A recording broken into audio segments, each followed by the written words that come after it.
Test 1 2. Microphone test. Walton webcasting test 1 2.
Well, good morning here from Cameron, Missouri at the Team Sloan sales facility. Here to host the Top Shelf Pig Sale. We're going to have a preview there this morning as we go through Walton Webcasting and Kennedy Ventures, and we start grabbing a crowd there online. But just want to welcome everybody to the Top Shelf Pig Sale again, spring edition.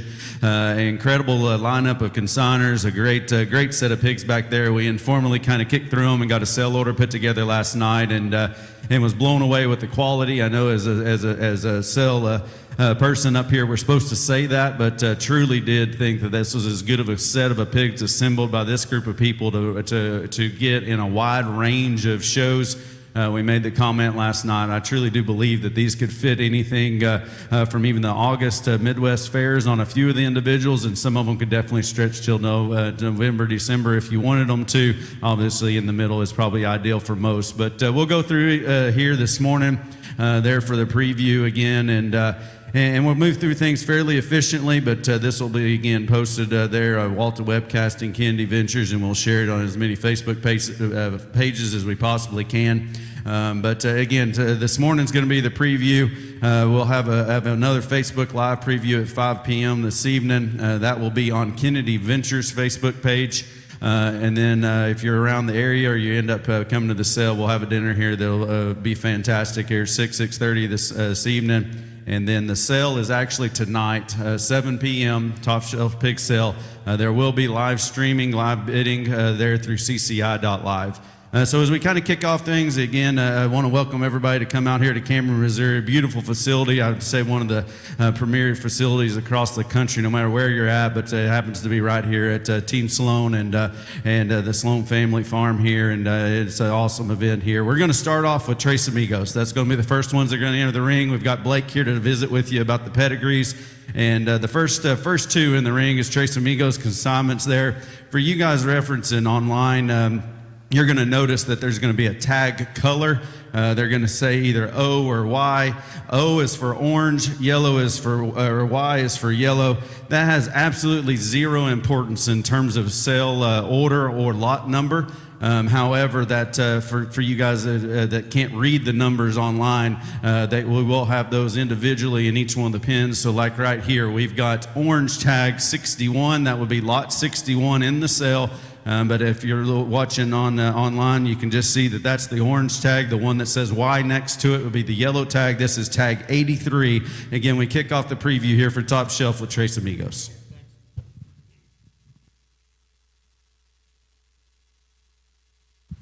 How about now? Okay, good. Got that worked out. Thanks, Kelton, for the setup, and on behalf of Trace and the crew, and Nate's here with me, Justin and Jake at home. Very thankful, appreciative for Troy for inviting us to participate, and always one we really look forward to. And we brought you 7 head. These first 2, I guess we'll get started with. I'll talk the first one there in the orange the young lady has. That is a Snap That tricked out exchange rate. Of course, Snap That's the boar we sold to Premium Blend there at PT a couple times ago. That has been very, very good for us, and we really like how those pigs have been feeding. This pig in particular, his mom has been very good. She produced the Grand there at San Antonio, cross gilt there year before last. That litter, her last litter was extremely good. Had actually Kelton's daughter showed one, was a class-winning Hamp Barrow there at San Antonio, and 3 others made the sale at San Antonio from a gilt standpoint. So really, really confident in that one. The little one, maybe one of the smaller pigs in the sale. That's tag 83, yellow tag. That's a wide open, tricked out, stay classy. And so the mom of this one will be a mate to the buyer's barrow that was reserved there at San Antonio, and then McCormick's barrow that was reserve cross at Houston. And then her mom actually would have had our PT gilt that Kimball bought here just this last fall. So again, that yellow tag is a wide open, tricked out, stay classy.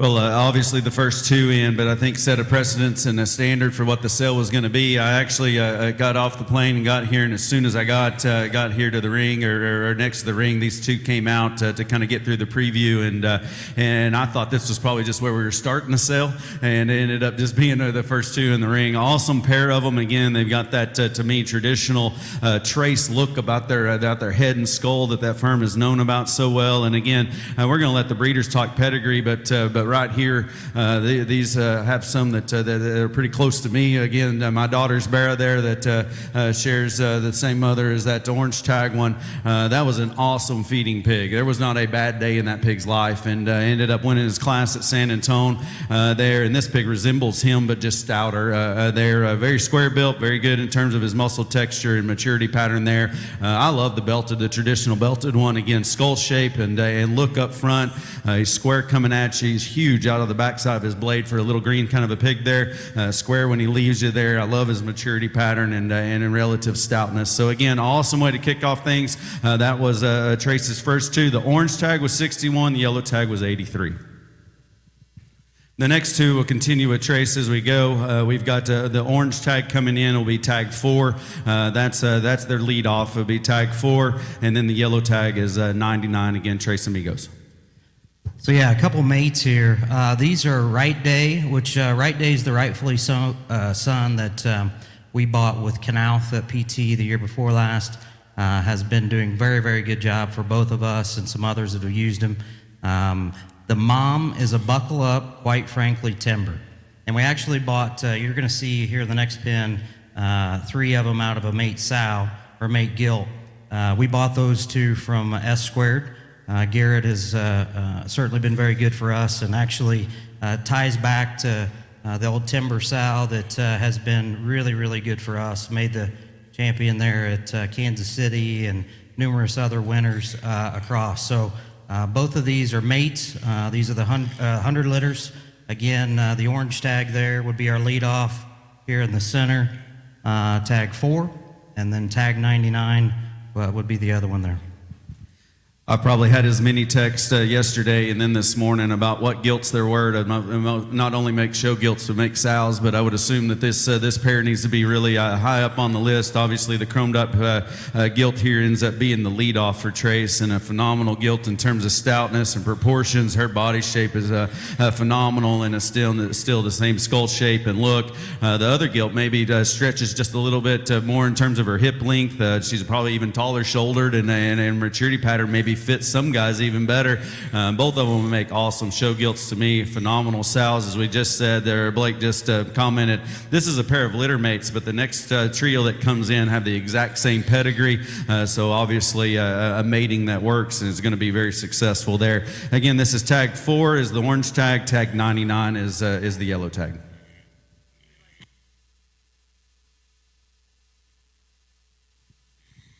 Again, the next 3 come in. They're all 101 letters there. We'll let Blake talk about the pedigree, but they're going to read exactly the same. We've got the orange tag that will enter will be tag 27.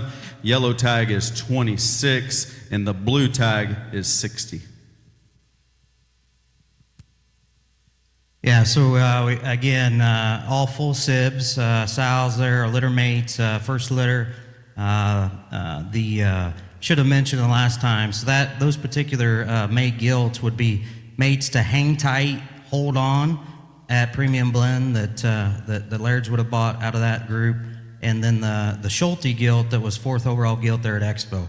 All litter mates to the moms of the last pin and this pin here as well. So very, very deep litter across the board on these 2. Very, very high on, and the Right Day, rightfully so deal kind of clicked here pretty well. Nate here has the tag 27 orange tag there in the center. The other one would be right ahead of him, and tag 26, the yellow tag going across the middle. And then the last one over here is the gilt, tag 60. So the first 2 males, and then do need to mention that tag 27 is a crip that Nate has, the black-headed one there. So we'll need to be fixed, but we'll guarantee and stand behind that one for sure. So again, these are Trace's final three, but they've got the exact same pedigree in terms of reading it on paper there as the hundreds. So obviously a mating, and he just talked about all the littermate boars and gilts there that the south side of things had. So obviously very rich in terms of their pedigree and very predictable in the way things are put together. Boar pig there that Ashley's got is one of those that's kind of the blend of all of them. I think he's got the same stoutness and I guess modern day shag that we talk about so much, but his muscle texture and the way he lays on his body looks like a feeding one, and still he's very, very stout. I like his maturity pattern extremely good.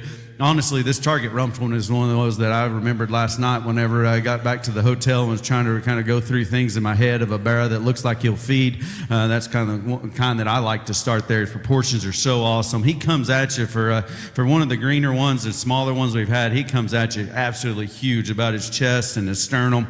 Very, very flexible. He's propped up right on his front feet. And then for me, we've had those two gilts that we just talked about, but the gilt there that Cade's on, maybe the show gilt of all of them. She is very, very aggressive about her shape up top. She's the most expressive in her hip. We're not showing them against each other, but that one right there would command a lot of attention no matter what ring or who's judging. And again, from a depth and quality, obviously this pedigree, that litter, I think if you're looking for sows to these two, the three gilts out of these would be very, very good. So again, thank you on behalf of Trace. Very, very excited about looking through the rest of the group. I'm going to hand it over here to the next group. Thanks, Phil. Thank you, Blake. Next in is going to be Weisinger. I'm assuming Nate's coming up to talk about these here. So we've got the Weisinger Farms consignments here. The first two in will have orange tag would be lot 33. Yellow tag is 88. One question that I had just texted to me, they are selling in tag order. So as we go through there, we don't have a different sell order than what they are. They will sell in the tag that is tag order that they go. But again, Weisinger here, Nate's to talk about the pedigrees, tag 33 and tag 88.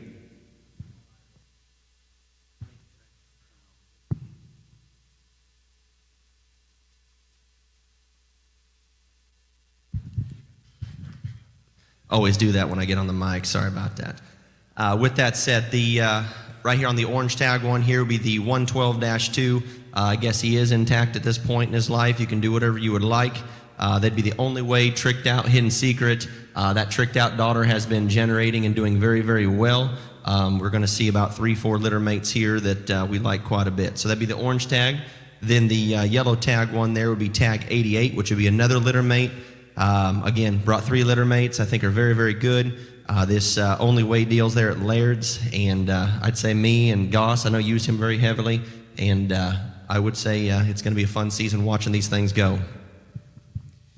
Yeah, I had to ask what only way was, and sometimes I get tucked away there under a hole and don't know exactly, or under a rock or in a hole, however you want to say that, and didn't know what he was. But I believe he's out of One Truth son there, and as you'll see, Nate's pigs that come in, they definitely stamped them in terms of look and extension, and honestly, these are so similar. I got them out last night again because I didn't remember which one was which, and they're very, very comparable there. Extra tall shoulder, truly hogs that truly do run uphill. They're so long ahead of their blade and got a really neat presence about them. And one thing that I thought was unique there for this pair that are green and immature, they've got stoutness and they've got muscle. They're so level hipped, and typically they don't function when they're that way. These guys can reach and go, and then again, I think they're those that are safe from a pasturing perspective. They look like they're going to be square, even-toed, and still good on their front feet. So really good pair here. The Weisingers, again, the yellow one that Kate is on, the yellow tag one is 88. The orange tag one is tag 33. Next two in, we'll continue with Weisingers. We've got tag number 11. That'll be their lead off there. And then tag 67 is the yellow tag individual.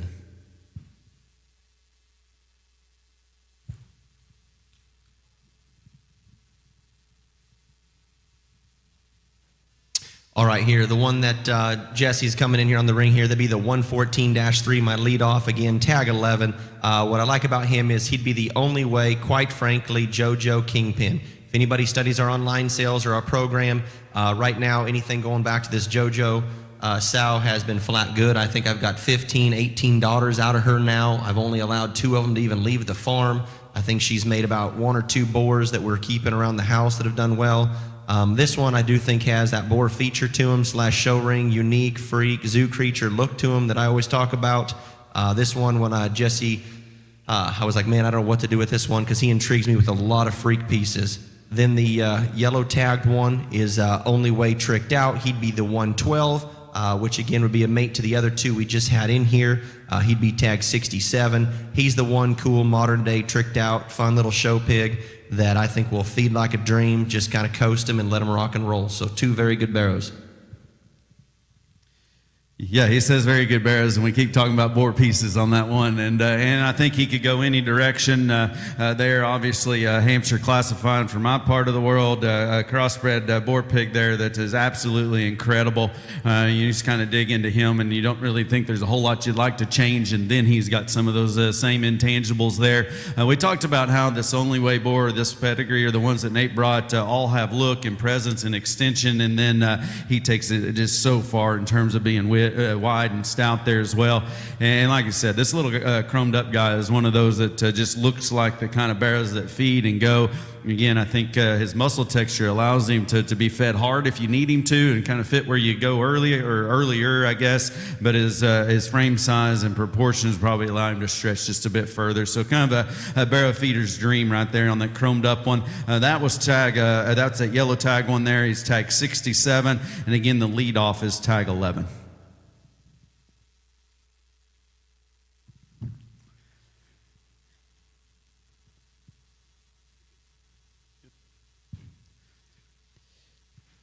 Next up, we've got Will Hildy, and Hildy's show pigs here. He's brought more than he typically brings to a pig sale. I was glad to see that last night, and but very typical of the quality that he always brings in. And we're always excited to see from Will and the firm there in Pennsylvania. The first 2 that we have, we've got the blue barrow there, or the blue male pig there, is yellow tag 80. The orange tag, the belted one, is a litter mate, and that is tag 23.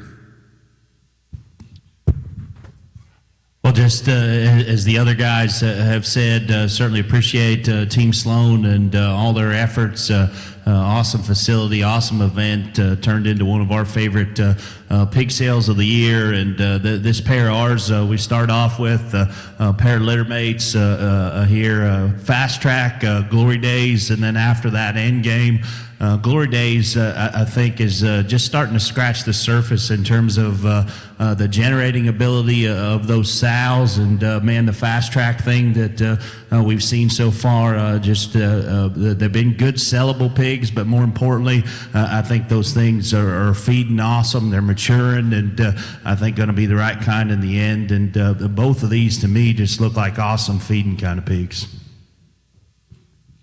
Yeah, definitely, and always kind of anticipate there to be a blue in Will's group, and this one didn't disappoint at all. Again, if you just study a little pig in terms of what their body shape is supposed to be and how consistent he is in his rib design, I think that's very unique for that particular pig, and I think will be very advantageous as he goes. And the bend to his arm and just the feeding look that this pair has, I think, is incredibly good. That belted one, maybe even just a shot greener, but maybe the one that guys prefer just from a shape perspective. Again, very similar kind of carbon copies of each other. A great way to kick off Will's set. Again, Kate is on the belt. That's orange tag 23. The yellow tag blue pig is tag 80.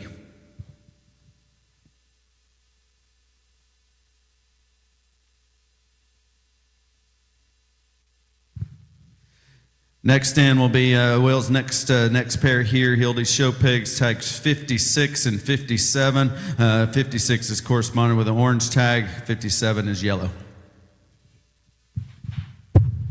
We get the next pair out here, and a pair of gilts, and typically this age group of gilts, we'll kind of hoard them and keep them, but we went ahead and decided to sell them this time, and kept a couple of what we thought were the better ones to come here to the top shelf. The orange tag, the 73 liter, is high heat Glory Days, and just mentioned how good I think the Glory Days thing is going to be from a sow perspective. We brought 7 pigs, 6 of them are out of Glory Days sows. There's 3 litter mates, including this tag 56 there, and High Heat, a boar that maybe honestly hasn't got used enough. Those pigs, these are the first ones that we've had, and we're going to go back and circle back and use him again for sure.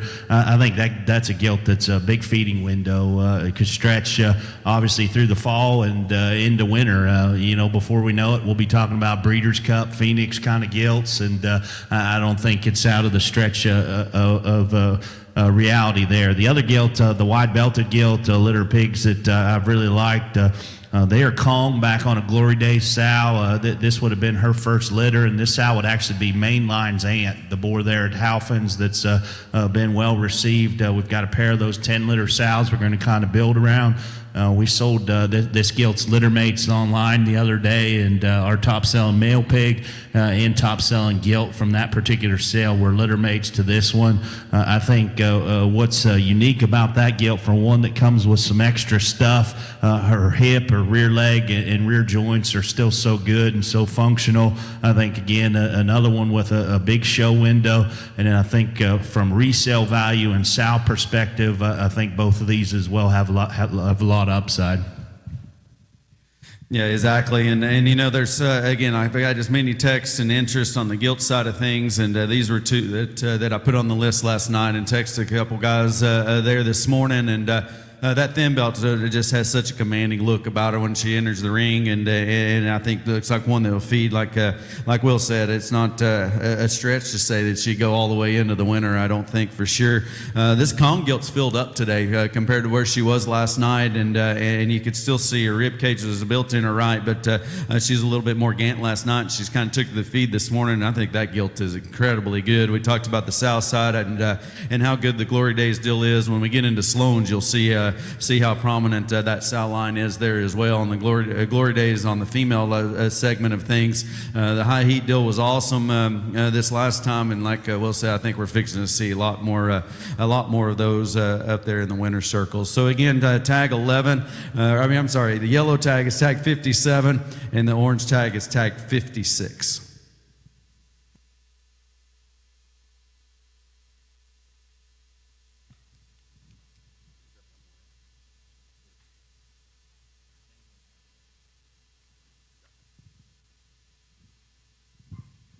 Next in, we'll have just a single here from Will. Hildy Show Pigs, tag 22, belted cross male. Well, this tag 22 comes out and kind of been one of the favorites of our set since we dropped this pig out of the nursery. He's sired by Riptide. That's a boar that we own in partnership there with the boys in Virginia, Land of Promise. Riptide is a to the extreme back on Pace Car's mom. So he's a to the extreme, stay classy, and then on a young, quite frankly, sow that's doing an awesome job. If you want to know what Riptide looks like, this pig is him. He's short in the middle portion of his body, yet extended from blade forward. He's got a big, comfortable kind of loose hinged rear leg, and I think that's exactly the way I'd describe this pig. For one that's that tall at the point of his shoulder, he's still built right in terms of his angle and his knee and front foot. I think this one's got a real high ceiling, bull or barrel. Yeah, well, it's one of those deals, I guess, we probably should promote them all or say they're all our favorites as we go there, but I'm always going to shoot everybody straight, and whether you take it as you go. But this pig, whenever he came in last night, I actually scooted up to the front of her seat and kind of go. This pig came around again. I didn't even know for sure which one was coming next, and he did the same thing. He's got that wow factor, that it factor about him, and again, those unique things that are all tied in one package there. Again, take it for what it's worth, and it's not worth much, but I absolutely love this animal, and if there was one that if our kids were showing for this next go, then that would definitely be on the short list and very, very high. Tag 22, Hildy Show Pigs.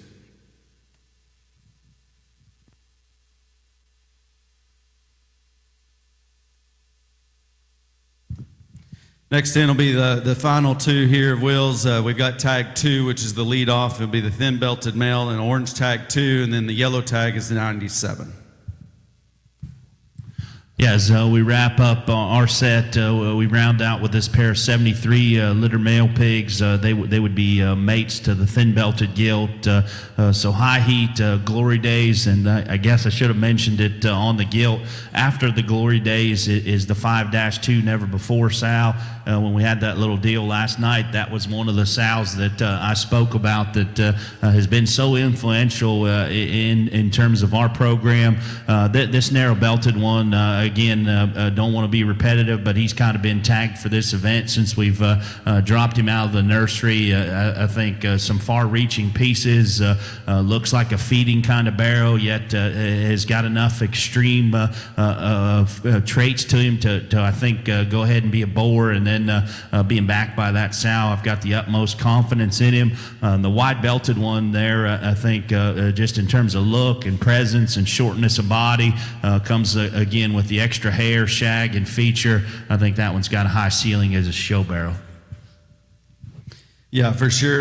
This thin-belted one last night was definitely a favorite, and one that everybody kind of talked about and goes. And again, he obviously would be a phenomenal barrel. I think he's got boar feature and some outlying pieces there for sure. His skull shape, again, we've talked about that a lot, but indicates that he's going to be so stout. His arms big, body shape is right, and for a very, very aggressive one in terms of top shape and loin edge, he is so comfortable as he goes away from you there as well. The other one just looks like a high quality show barrow to me, and then he's got that neat color to boot, and it looks like one of those that'll be easy to feed if there's such a thing, and one of those that looks like you could probably show early and show for a while and get along and kind of go any direction you want them to go. So again, an awesome set. I was glad Will was able to bring out several to the sale. He's only dropped in one or two, but I think the set was deep and definitely merited this number here. So we got tag 2 as the lead off. That's the orange tag.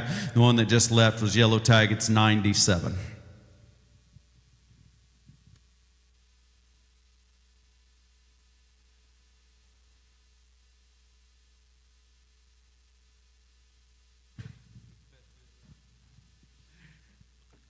Next in, we've got Corb. We got David Corp here. We've got 8 consignments. The first 2 is a pair of mate male hogs here. The blue one is tag 59, and the belted male is orange tag 81.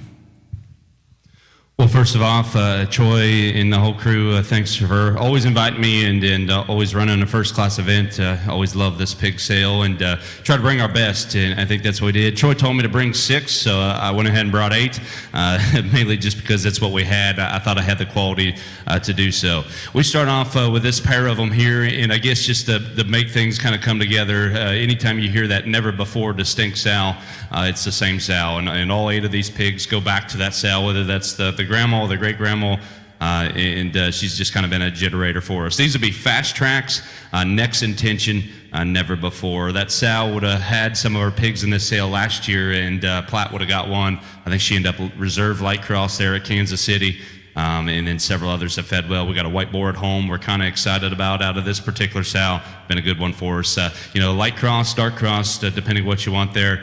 I like these pair a good deal.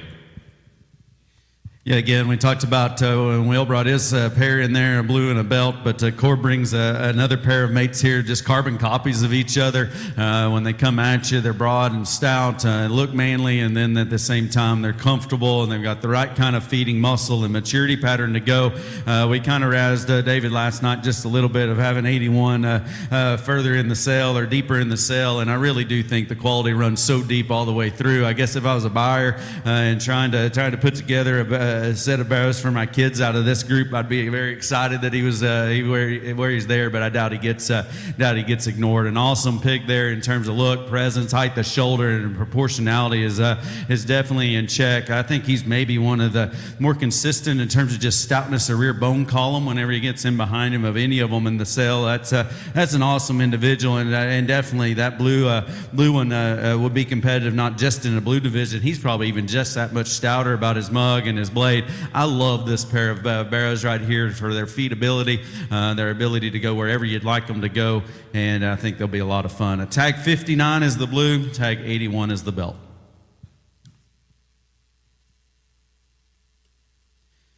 Next pair we have in, again, we're going to continue down on Corb's set. We've got tag 82, that'll correspond with the orange tag, and then tag 98 is the yellow tag belted gilt.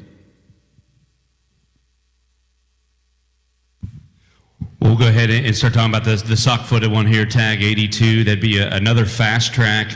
The sow would be an in-game Stay Classy, never before. That Stay Classy sow would be the mom of the show block barrel that did a lot of winning in the state of Ohio a couple years ago. And then this in-game sow, her first litter would have the Russell gilt that won quite a few jackpot shows and still going to keep showing into Expo here that we're very proud of it and like a good deal. Then the other one over here would be a tag, I think 98, which would be a woke promotion never before. And so she's actually going to be a full sib to a lot of pigs you're going to see here in a second, just be littermate sows, one that's very, very stout as well.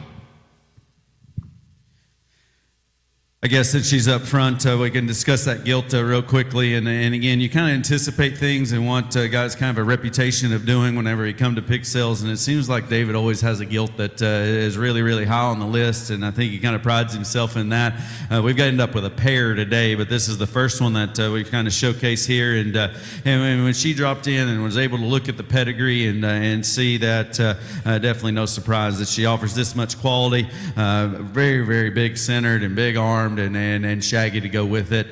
For me, this sock-footed one may be one of the ones that makes somebody look like a hero whenever the sale's done, or maybe when this fall rolls around. Truly one of the barrows there, or male pigs there, that I think will feed tremendously good. Sure, he's mostly black, I think is what our sheet says. We'll call him sock-footed.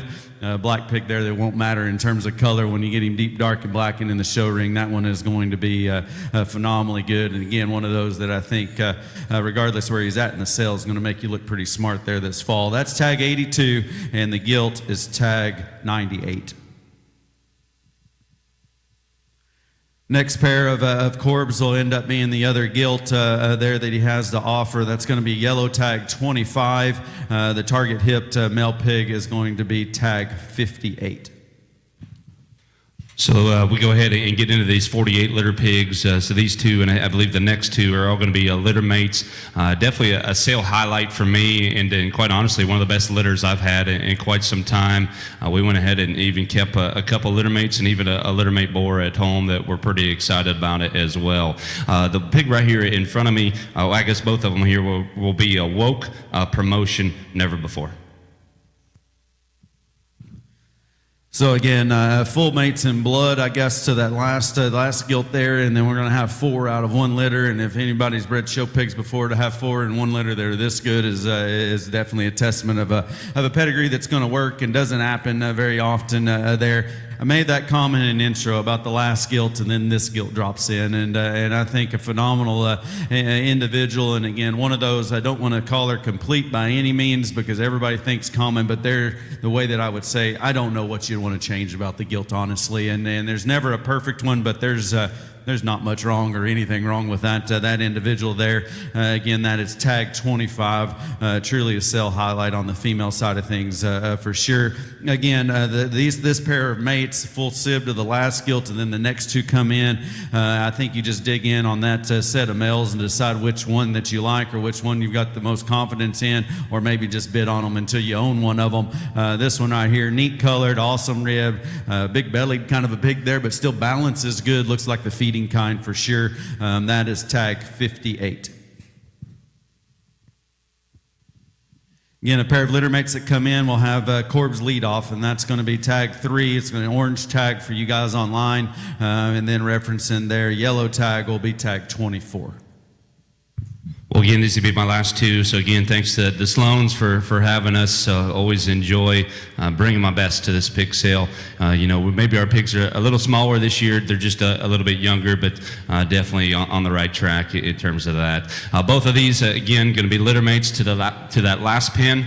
They'd be woke, promotion, never before. I think on both of these boar barrows, you guys make the call. I'm pretty proud of them.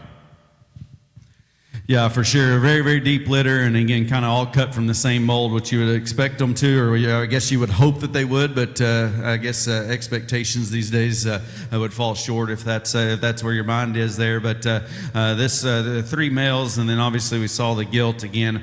I think if it was my plan in here, I'd just bid until we owned one of them, and there maybe is shot different sizes, but it looks like their feeding window and just versatility is extremely good. Again, that orange tag one there that Kate has is the lead off. And a pig there that's cocky and knows that he's a good one. Even last night there in the pen, he kind of had his head up and rolling across the ring. And those are champions. They know that they are. He's got a huge front foot and arm, and is so deliberate in his step. Again, body shape and proportionality is unreal. And that one there, and the one that Ashley's showing the tag, the yellow tag 124. Again, he's maybe just right in the middle of the two that we saw from a size perspective, but also type and kind. Just a really, really good pair there, and a good litter all the way through. Again, that's tag 3 and tag 24. These are Corb's final 2 they have to offer at Top Shelf.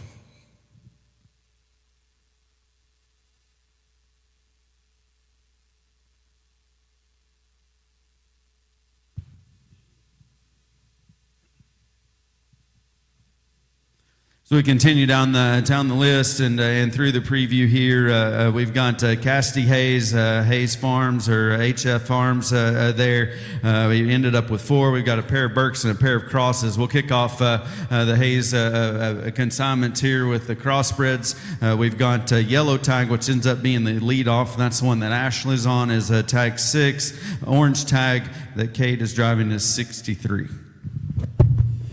Well, like the rest of the guys have said thus far, a huge thanks to Troy and his entire family, their entire crew, for allowing me to keep coming back and kind of be the resident Texan amongst the crowd here.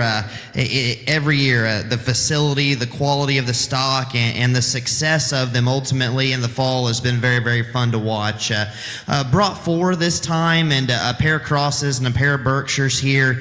Our leadoff, like Kelton said, is going to be Yellow Tag, number 6 there. Had a pair of these boy pigs that just looked a little different this time, and decided to lead off our farm sale there Saturday with one of them that brought $45,000 and ended up in a great home. This was the other one that just kind of looked a little different and maybe has a little versatility of if he could go as a Barra or a Boar. But that pig, to me, genetically, I think is very valuable. He's awoke in the woods, never before. His grandma would actually be the mother of Poke the Bear at our house, and also the mother of the Hot Rod sow that the Winters family in Oklahoma showed a couple years ago to, I think, 16 or 17 jackpot wins there. Been a great sow family to work with, and a lot of our wins have come from that. The little guy there is going to be tag 63. That'd be the orange tag. A couple years ago in Texas, one of my favorite males to sale was one that Corb sold at Linder's sale, I think for $35,000 or $40,000 to Laird's there. The next day, he offered a female at our sale, the Alliance, that I liked. I bought her, I think, for $10,000, and this is her first litter. This was kind of the highlight pig of that particular litter, so we wanted to make sure and save him for this particular event. Yeah, I was able to actually go to Cassidy's prior to his farm sale, I guess last week there, and see these, and this tag 6 there, the woke pig, definitely hit me extremely hard. He was in the pen, I believe, with the leadoff male pig there from the farm sale, and a pair that you had to study. Like I say, that one went on and sold. He said brought $45,000, but it was a pair that I think if you polled the crowd would have probably been split of which one they preferred. In fact, I had my son with me there, and when we left, this was the one that he liked the most. Tall shoulder, good looking, extra stout, and I think for that pedigree as well, opens up so good about his chest and his blade and the top of his shoulder. Again, I think one of those pigs that could definitely be a highlight of the sale, and was that night that we went to Cassidy's there. I remember we talked about Corb always bringing good gilts to sales. I remember the mother, and I'm probably one of those that don't take note of the gilt gilts quite as much because I'm never as much of a market as I am on the Barra side of things. But this one's the mother of the dot-topped one, the orange tag 63. I remember that mother very, very well when she was in the show ring. Had that similar look and shape and design, and this one I think carries those through. I had some Claus pigs on feed last year. Obviously, one of those ended up going on, not one I was feeding, unfortunately, but ended up being champion across at Houston. Those Claus pigs did feed extremely, extremely well. So that's Claus Wild Sides tag 63. The orange tag, the lead off, is tag 6. Again, we'll continue with HF Genetics there in Cassidy's group. We've got the pair of Berkshires, I believe the only 2 Berks that we have in the sale, and I think a really, really neat pair here. We've got tag 29 will be the little bit larger one there that Ashley's on, then tag 85 is the more predominantly black one. Well, the Still Platts line, best Berkshire in the barn here, best Bear Berkshires. They're the only ones here. But I guess this breed's kind of become a little bit synonymous with our program. I don't know if it was intentional or not, but it just kind of happened. And the last few years, we've had a lot of success. And brought a pair of Berks here last year. Both of them went on to win their state fairs. So kind of set the bar high, and it kind of made me a little bit nervous about trying to find a pair of them that I felt could kind of fit that mold and do those types of things. And this pair were the 2 we landed on, and different types of pigs I think fit different endpoints, different judges, different timelines, but I think both very, very unique. Tag 29 is going to be the orange tag there. He would be out of Center Stage, the lane boar that won Expo this last summer. His mother would be perhaps the single best sow we've ever owned. That female is kind of one of those you can breed to a billy goat, and it just seems like they win.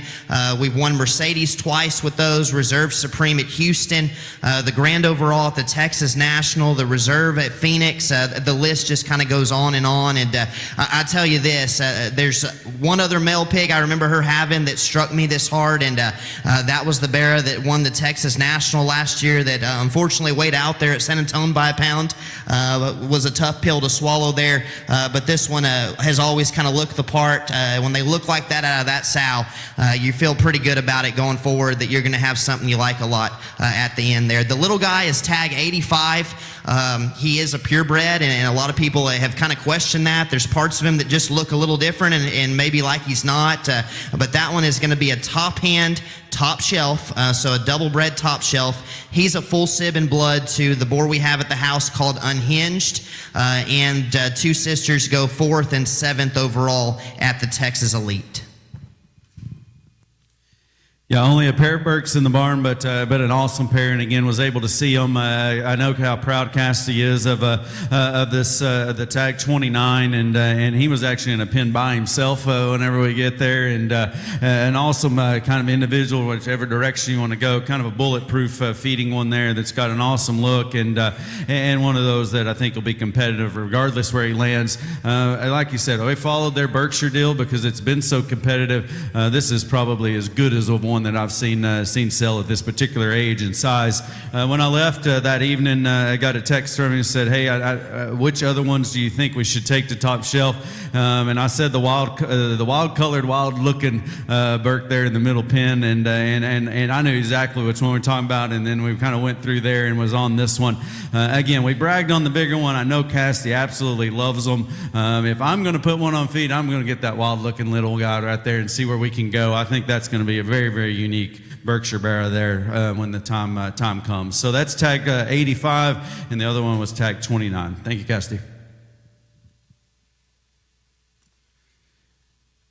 Next in, we've got Danner's consignments here. We've got Blake to discuss the pedigrees here. We'll start off with a pair of crossbreds there. The gilt would be the yellow tag, that's tag 86. The smaller one in the ring is the boar pig, that is tag 101. Well, thank you to Troy and Company for having us at Spring Top Shelf, and very excited about the set that we brought. Like Kelton said, our guild is yellow tag 86. She's actually got a really interesting pedigree, in my opinion. She's a New World Order, buckle up, kingpin, hold my beer, 71, red 7. That's the red 7 sow. It'd actually be the same sow that sits back in Cinderella's pedigree, a sow line that's been as dominant as anything. This crossbred male pig, tag 101, He might be a little smaller in terms of size. He would be a blackjack splurge. His mom was the champion light cross at Expo. She's third out there. She's champion light cross there at Louisville, fourth overall cross skill there. And then at the Indiana State Fair, she was the reserve light cross and fourth out there as well. Yeah, really good pair and incredible pedigrees on both of them there, and obviously what Danners have been able to do not only in the crossbred but each one of those purebred rings here as of late, and really even just traditionally have been phenomenal. And this looks like the kind whenever you drop there and you're able to go to Chalmers and look that they strive to use or strive to have and strive to make. And this gilt's just look and presence, and I don't know if you could get one that their neck comes any higher off the top of their shoulder is what this gilt has. Obviously, Kate's good on the whip, but I think that gilt will just show herself. Loose hinge and awesome at the surface there as well. This bear pig or boar pig here is one that I made note of last night, and again, kind of a feeding type, and we're going to say that a lot today, but you've already heard how much success this sale has generated, and I think this is, again, one of those that you latch on and decide where you want to go. For me, he stretches into the fall pretty good and pretty late, and I think that one would work pretty easily. Kansas City, Louisville time, even wherever we kind of go, and be a lot of fun along the way. Very, very good individual there on the belted boar pig, and that was tag 101. The gilt is tag 86. We'll get into Danners purebreds now. Are we bringing all three of those? Yeah, we'll bring all three of those in here. We've got a pair of reds and a Chester. The Chester is their lead off. That's going to be tag 9. Then we'll have the yellow tag, and let's see here. L is on the yellow tag one. That'll be tag 31. Orange tag is tag 65 on the reds. Tag 9, Chester male pig here is a WD-40, fit for a king. His mom would have been reserve AOB there at Georgia National Fair. She also would have been reserve Chester there at Nail. This is her first litter. Very excited for what she can do in the future. Cade's here is on tag 65, Duroc. That's a Throwing Stones, Burning Roses. His mama would have been showed by Holderly last summer. She's a top 5 division gilt at Expo in Louisville. That grandma would be one of Rotoball's foundation sows. And then this tag 31 at Elazon is a Ride the Wave, Rock, Up the Limit 4.0. That great grandma and that pedigree is the reason why we're still in the Duroc business. To be frank, we like this one a good bit. Yeah, and he's, Blake's trying to be humble on the deal, on the red deal, I guess. So he talked about all breeds, but the first thing that always comes to mind there is Danners Reds, and I think we've got a phenomenal pair here. That one there, tag 31 that Ella's had on, has got to be a sell highlight, regardless of breed. There, we talked about the grandma and what's he says kept them in the business, but I don't know if you could make a red one that was any more correct in terms of their joint work and angles and foot design, maturity pattern and muscle patterns right, but at the same time, the other one that Kate is on there, tag 65, he's maybe got even that much more hair. He's even that much denser in his look whenever he gets in here. Whenever we were putting sale order together, I guess in my mind we were having these right there next to each other, but as it kind of goes, we get through rounds, there's some separation, but I would say study your lesson here and decide where you land and where your preference is. He didn't talk long about this Chester. There's no reason to talk very long. That may be the most exotic pig in the entire offering, and maybe that you could ever create. So a really good trio appears here. Tag 9 is the Chester. Tag 31 it would be the yellow tag that Cade's on, or that Ella's on, and tag 65 is the third entry here. Danner Livestock.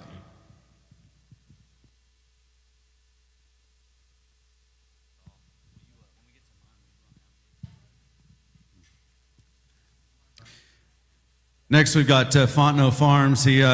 John brought a pair of them up there from Louisiana, and always excited to see what they land in the ring. They're always stout, they're always burly, they're always hairy, and they always have been. But more so than the camaraderie there and friendship, John and JoJo, and then Beanie came along. We'll see his entries here in a minute. But this is Fontenot Farms. We've got the yellow tag 12, and orange tag is 34. Thank you, Kelton. I'd like to thank Team Sloan for the invite. Enjoyed coming up. Our leadoff will be this whiter belted one. lot 12. He would be a stop and stare trick daddy. That trick daddy she'd be a gilt, but she would be a litter mate to, we sold some boars a couple years ago, Left Behind, that was at Crossroads, and Big Daddy, and Double Down that went to Burgers. But gilt litter we're really high on. This other one would be a Cheap Seats, One Truth, also a gilt litter there. Cheap Seats would be a boar that was purchased by me and Lackey last winter there from Boble, Trick Daddy, boar pig. But think two good feeding pigs, and appreciate the invite. Yeah, like I said, when John brings them in, you know they're going to be stout and they're big boned and burly and all those words that you want to use to describe extra feature. And I always make the comment, Fontenot's had them stout before being big boned was cool, and that's what he believed in and started. That's why they've had so many boars that have gone on and so much success here. One correction I want to make while we're still on Walton there, I'm not sure exactly how it's listed. It's listed wrong on the colors on my sheet here. The wider belted one is tag 12. That's the lead off there. He's got the orange tag Cades on that one there. The thin belted one is tag 34. That stop and stare that starts off the sale is again one of those that I sent around on some of the lists whenever guys texted me. I saw that boar, and that was a boar that I really liked, and it's been neat to see some of those hit the sell ring, and a few of them are showing now and having some success. But if you think, in my mind, of what a feeding barrow, one that looks like a big heavyweight kind of a barrow is, where they need to start, that's him. He's sound, flexible, he's stout, constructed there, but his maturity pattern's right. I love that pig from a feeding perspective. The hairier, thin-belted one there that Savannah's on probably has that more traditional Fontenot look and stoutness and ruggedness there. Still got great shape up top. So again, that one is tag 34, and tag 12 is the one Kate is on, the wide-belted leadoff.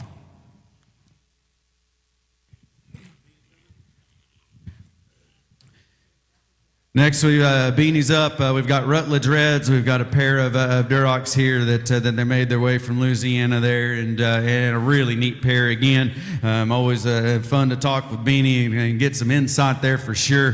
Phenomenal red gilt here that is going to be a tag 13, and the boar pig is tag 35.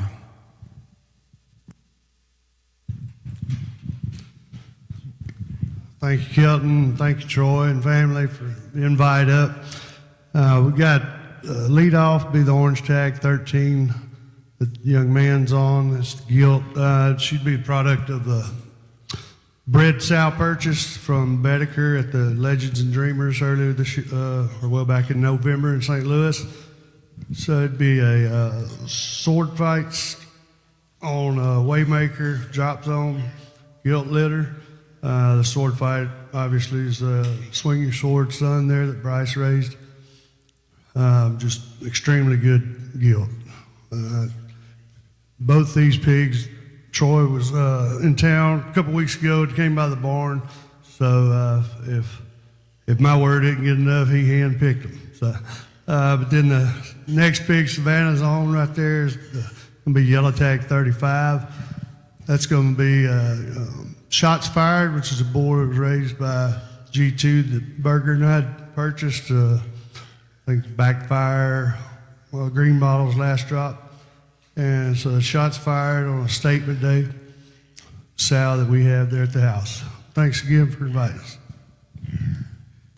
Thanks for bringing a very good pair, Beanie, here. We've got this gilt, and, we commented earlier about the Chester, about how exotic he was, but this gilt, for her red gilt there, to have that kind of look and head shape, she's high-tying and still awesome shaped and very, very loose constructed. She's got an exotic look and presence about her. She's going to be a different one whenever she enters the ring, and for me, that's usually what ends up winning. I think a very, very good gilt there. Savannah's on the on the male pig here, and if you, I don't want to take attention away from him, because him individually, if he's in the ring just evaluating that one's length and correctness of spine and levelness of top line, his underline is level, his body shape is right, and that one will always be symmetrical there from the side. Looks like a feeding kind of a red pig there, and for a green muscled one, he sits on his corners. He's genuine in his base width, and again, that gilt is commanded a lot of attention, but don't shy away from the male pig. That one is tagged 35 on the male, and tag 13 is the gilt. We're kind of halfway through the sale preview here, and I guess we've been on for an hour. We're going to try to have this still at about 2 hours time frame there, so you're kind of planning things. We'll have it posted, Walton Webcasting and KV Ventures there as well, and share it as we kind of go. But an awesome event that we keep talking about. If you haven't seen the sale facility, it's absolutely phenomenal. Now the summer edition was the first one that I ever participated in. And Troy asked me to come, and I was so glad he did. Now it's an event, whether I'm going to be involved or not, I'm coming because it's a lot of fun and good to hang out with everybody. But more so, the quality of livestock and the effort that's put into it is second to none. And one of those things, kind of a wild idea to have a sale in the middle of Missouri in the middle of the week, in the middle of April. But I tell you what, when there's quality like this and you have the ability to buy them online, I think it's a concept that definitely works. Again, we rolled through the preview this morning, but if you're able to join us later, we'll have a dinner around 6:30. And for you guys online, the live sale does start at 7 p.m. this evening. So now we're going to move into Sloan, Team Sloan's consignments. I think we end up with 53 of them. So we'll kind of continue to go at the same pace that we had. But a phenomenal set. I think I read online there, how many did we start off with to get down to this? 200 and something, and then culled through. And Troy's a great friend of mine, and I have a lot of respect for him as an evaluator, as a person, and then as a breeder for sure. And I always tell people, they say, how do they always get a cell set that looks this good? It's because the culling process is already done. We've culled through over 200 of them to get to this 53, and a great way to kick off Sloan's consignments here. The orange tag is tag 38. The gilt in the ring is the yellow tag. That's tag 90. Blue tag is 92. Well, thanks, Kelton, for the kind words, and thanks everybody that is either here in person or tuning in online. And I'll be the first to say we apologize. We don't have all of ours whip broke just perfectly, so bear with us just a little bit. But the crew's going to bring them to you as efficient as we can, and I hope I don't sound too repetitive because we have so many out here. These would be Glory Days, Trick Daddy, Never Before. And I will say these are out of our first litter gilt, and you guys will probably get tired of me saying that. I think almost every single pig that we have in this particular set is out of a first litter gilt. Farrowed a bunch of them in that particular set. Again, these are Glory Days. Mom is a Trick Daddy, Never Before. That boar we sold at PT just a couple seasons ago that they called Play to Win, that did a very nice job. That the mother of that particular boar would actually be the grandmother of this particular litter, this 111. So very, very neat pigs here. I think just from a size perspective, for those of you that do care, we're going to start on maybe the smaller ones here in this Sloan offering, but a trio here I think can fit lots of different windows and different kind of feeding strategies here. See what Kelton thinks. Yeah, I think incredible set and a really, really deep litter, obviously, that resemble each other. The thin belt was kind of one to fight the whip there. He kind of gets things together and attitude right and gets on the bottle. That one's just look and presence and ability to tie some extension and attractiveness with a short back and the right kind of rib shape is absolutely phenomenal. I think there, obviously, Hampshire classifying in our part of the world, we talked about it being a little bit smaller, but that one you could push on if you needed to. I still think you've got some stretch, and your window is extremely good. Littermate chromed up one here. He hasn't fought one time, not just because of attitude, but that one is a loose jointed, comfortable show pig that's got look and presence like his brother does. Maybe a little bit greener in his muscle pattern there, but looks like he could probably hammer the feed bucket and get after him just a little bit even more so. The gilt's got a little more early shape that you'd expect. She's probably even the broadest in her eyes and stoutest about her skull, and I absolutely love love her look ahead of her blade. She's the one that whenever her nose hits the ring, she's getting in the pin, and we'll figure it out from there. Big backed and a really good kind of a gilt there to kick off things here. That one is tag 90, yellow tag, the one that Kate is on, off belt in there. The thin belt is tag 38, and the chromed up male is tag 92.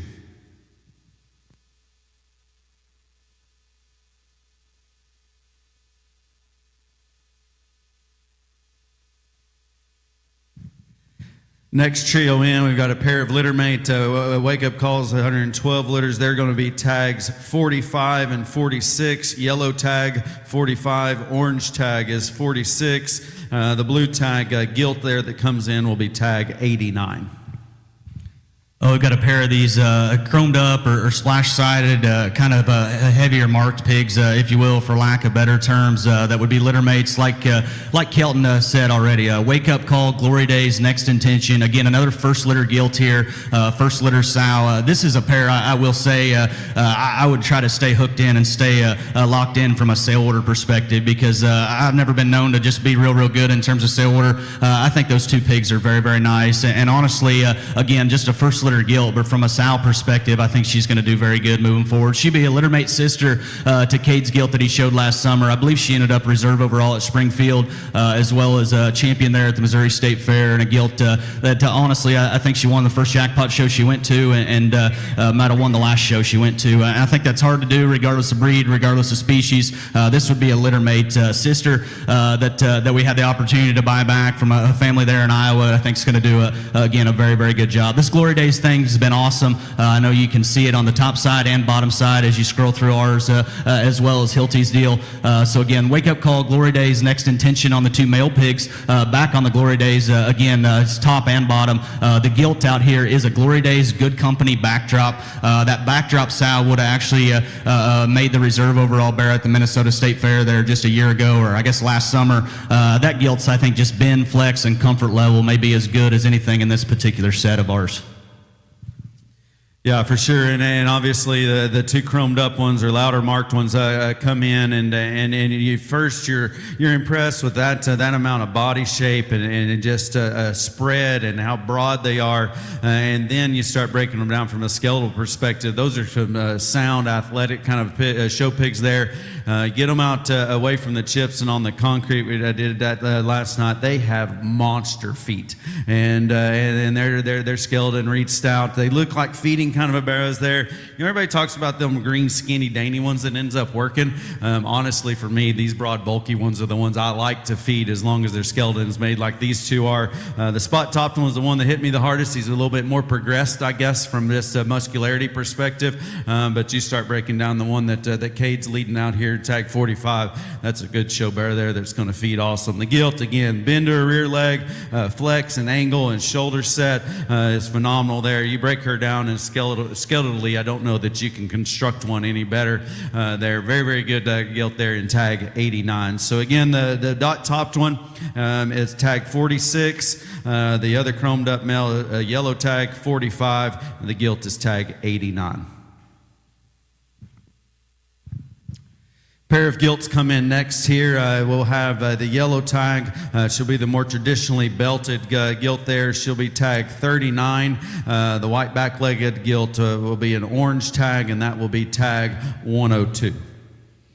Well, I think a pair here that probably resemble each other, very similar just in terms of build and type and kind, and hopefully this gilt cooperates, because I think she's definitely a sale highlight within the Sloan offering.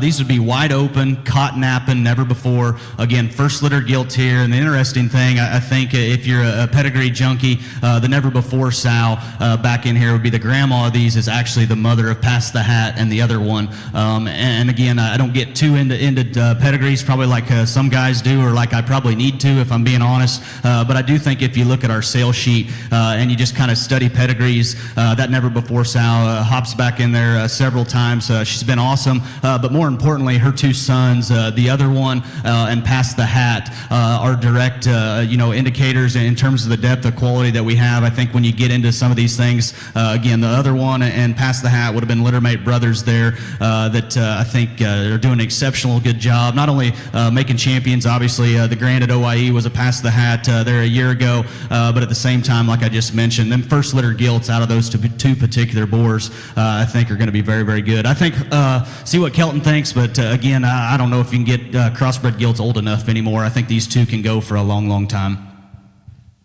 Yeah, for sure. And I guess they do resemble each other quite a bit. I think if you just looked at their pedigree and ask yourself what you think they need to look like or expect them to look like on the quality side, on the top end of things, this is what you would want. Height the shoulder, immature look, their tail sets and their rear leg bends, and then they're so square and useful and functional there from behind. That thin belted gilt has a look of a champion show gilt, and also one there that I've already sent to a couple guys that said we need a sow that we think it could generate. I talked about the bottom side of things. The pass the hat, the other one boars there, to me they start just a shot greener sometimes there, and maybe that catches some guys off guard, and then they feed and work, and I think that's where these read. The wide belted gilt, if you just study her tail root, it is absolutely monstrous, and still at the same time one of those that's got a phenomenal look. Cut from the same mold as they should be. That's tag 102 on the wide belted one. The thin belted one, we talked about how much quality she offers. She's tagged 39.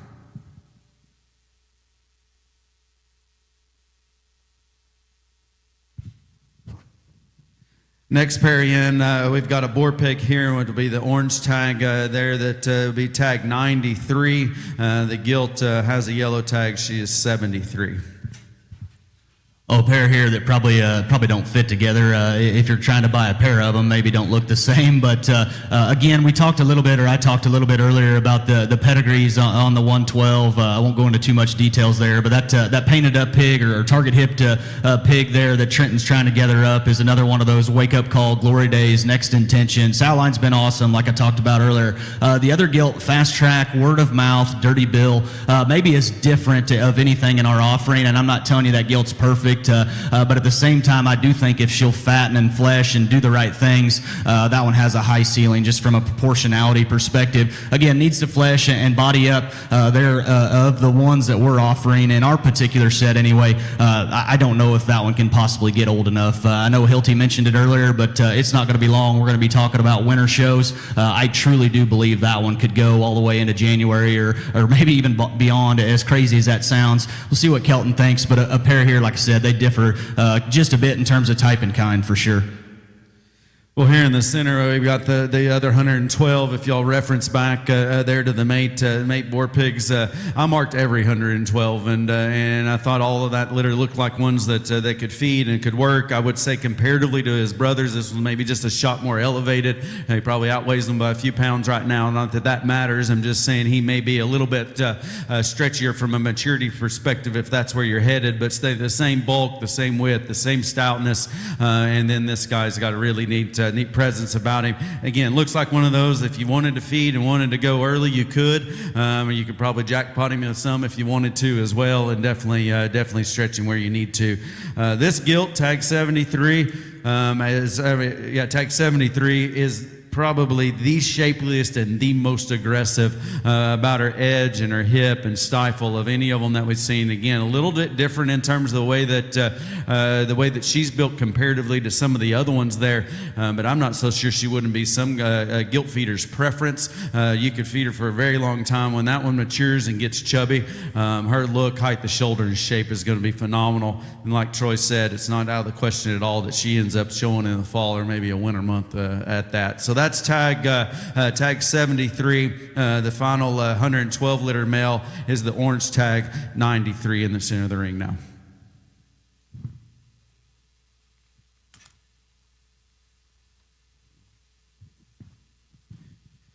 Continue on Sloan's, but switch gears in terms of breed. We've got a pair of spotted male pigs here. We've got tag 76. That's going to be the more predominantly black one. He's down in a yellow tag here that Kate is on.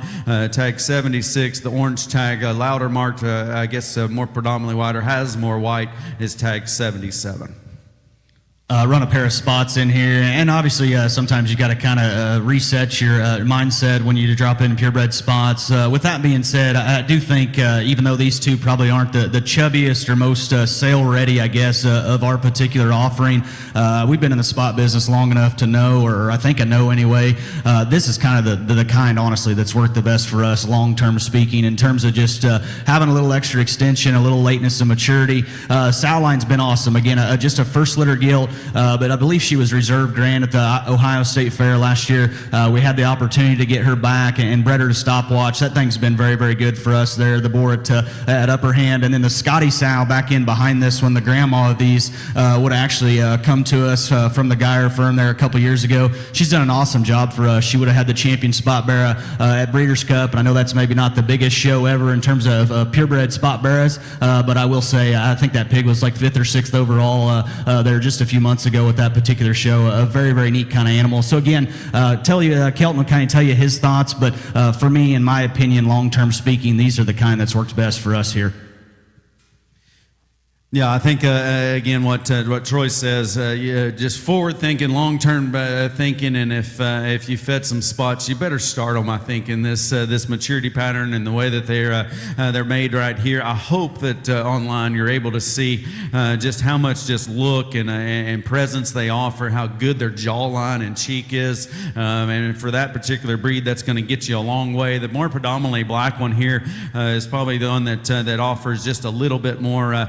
I guess conventional or a little bit shorter in terms of his back, and allows him to just fill up and get a little bit fuller in terms of his flank and body today. And that one hits me extremely hard. He's square when he leaves you. He still sets down good in his rear foot for a spotted bear. And then obviously both of them have an awesome look. The louder colored one I think is one of those that hits you hard. Again, height the shoulder and shape up top. These spots are going to do nothing but chub up and relax there. And if he drops his flank just a bit, which is pretty easy to do with a feed bucket, again, he's going to get along extremely, extremely good. That one is tagged 77, and the more predominantly black one is tagged 76. Pair of blue gilts come in next. We've got the orange tag will be tagged 52. The yellow tag will be tagged 53. Well, again, like Kelton said, a pair of littermate blue gilts here that I think are really probably pretty similar in terms of type and kind. Wake Up Call, Trick Daddy in game. Again, another first litter gilt here. This would be the same sow line that's made some of our better blues here of late. And I told someone last night, we don't really focus on the blue thing, if I'm just being honest. But at the same time, if the bill fits and the sow's good, we're going to keep her regardless of color. I will say this sow line's been absolutely incredible. It'll be the same sow line that be responsible for the $45,000 boar we sold at King's there in Comfort that Laird's would have bought from us. I believe they call him Play Hard, and that's a boar that we've used in a few places here this breeding season. I will say the mother of these, again, first litter gilt, but she was actually in the buy now barn, I guess, if you call it, if that's what you want to call it, last year, and had several guys twist my arm pretty hard to sell her and price her a little high, and fortunately or unfortunately, whatever you want to look, way you want to look at it, she ended up staying here. So I'm glad she did. You guys can have your opinion on the wake up call thing. I know everybody has their own opinion, and that's perfectly fine. What I'll tell you about the wake up call thing here, and I mean this with 100% confidence, I have never seen a group of pigs that we have sold, whether they've been $500 or $5,000, go home and legitimately just get better. The videos that we've seen and the pigs that we've traveled to and seen at this point on the wake up call thing has been very, very rewarding. I think pigs that are truly going to feed and be very, very good with time. Yeah, an awesome pair that obviously resembles each other. Awesome pedigree also, if you're looking from a sow perspective or a resale aspect there. Want to be competitive in the blue show ring or even further beyond there. And I had a couple guys ask me last night which one I preferred or just to describe them, and or go in depth. And I said, well, just decide if you want the blue on their shoulder or the blue on their loin, and then buy one of them if you're interested in them. Sound, flexible, square built, the right shape, the right maturity. maturity pattern. Those are ones there that you come in the blue deal and you say, well, are they as stout as those belts? And you start studying their width between their eyes, their blade, and where that sits on their body. Those are stout blue gilts there. And again, like I said, the wake-up calls are going to feed. Awesome pedigree, awesome pair here, resemble each other. I don't think you could go wrong either direction. The tag 52 is in the center of the ring. That's the one with the blue on her loin. Tag 53 is the one with the blue right behind her shoulder.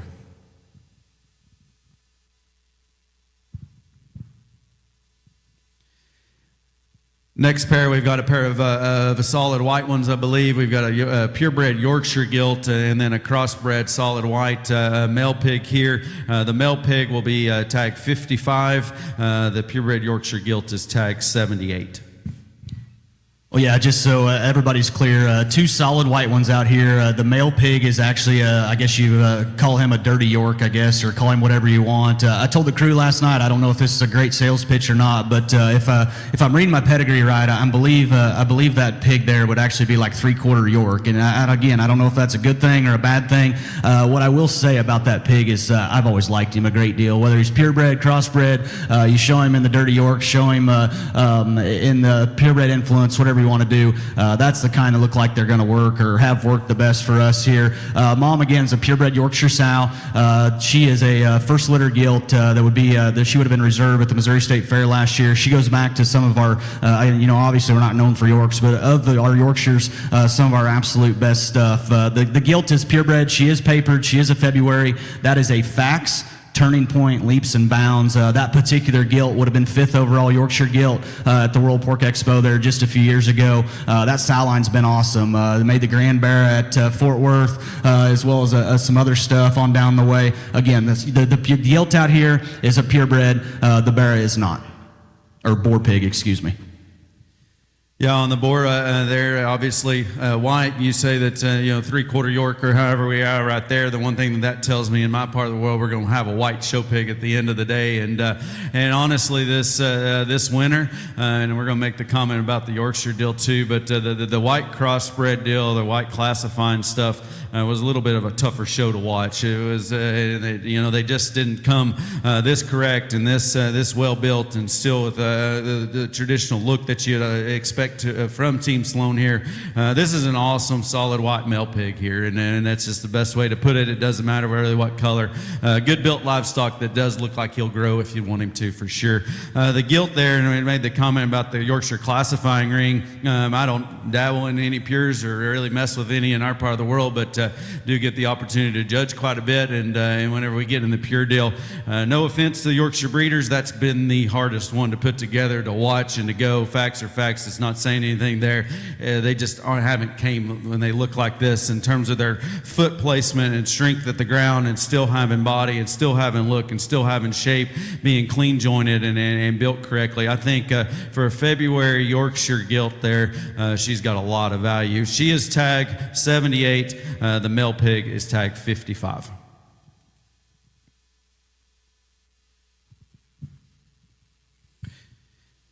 Next in, we've got the first of 4 in a litter that I think has got to be a sell highlight litter here to visit about, and kind of one of that set of pigs that you'd almost dream of having. They're going to be tag 14, which is going to be the orange tag, and yellow tag is tag 70.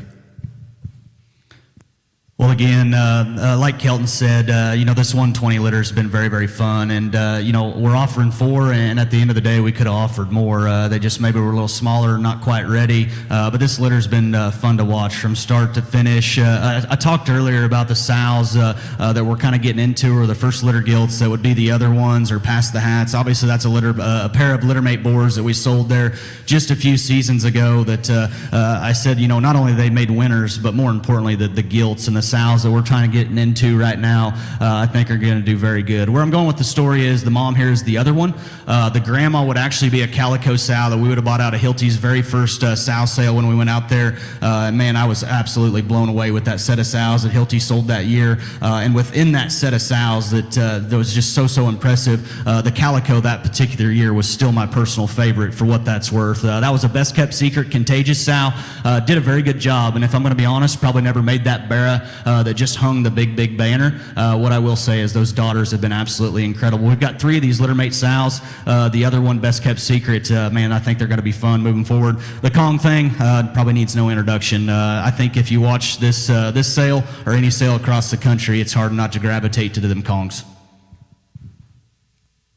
Yeah, and we're going to see another pair of these 120s here coming next. But like I said, a litter that you just love to have or dream of having here, and a pedigree that just worked, or I guess Kong just clicked with it. And they've got Kong's just extra shape and stoutness and presence that they have about their skull and their feature, and just an awesome group of them here. The one in the middle that Cade's got is probably the smallest and maybe the shortest backed of all of them. He's super round about his rib cage, and again, one of those that looks like you could stretch him for a while.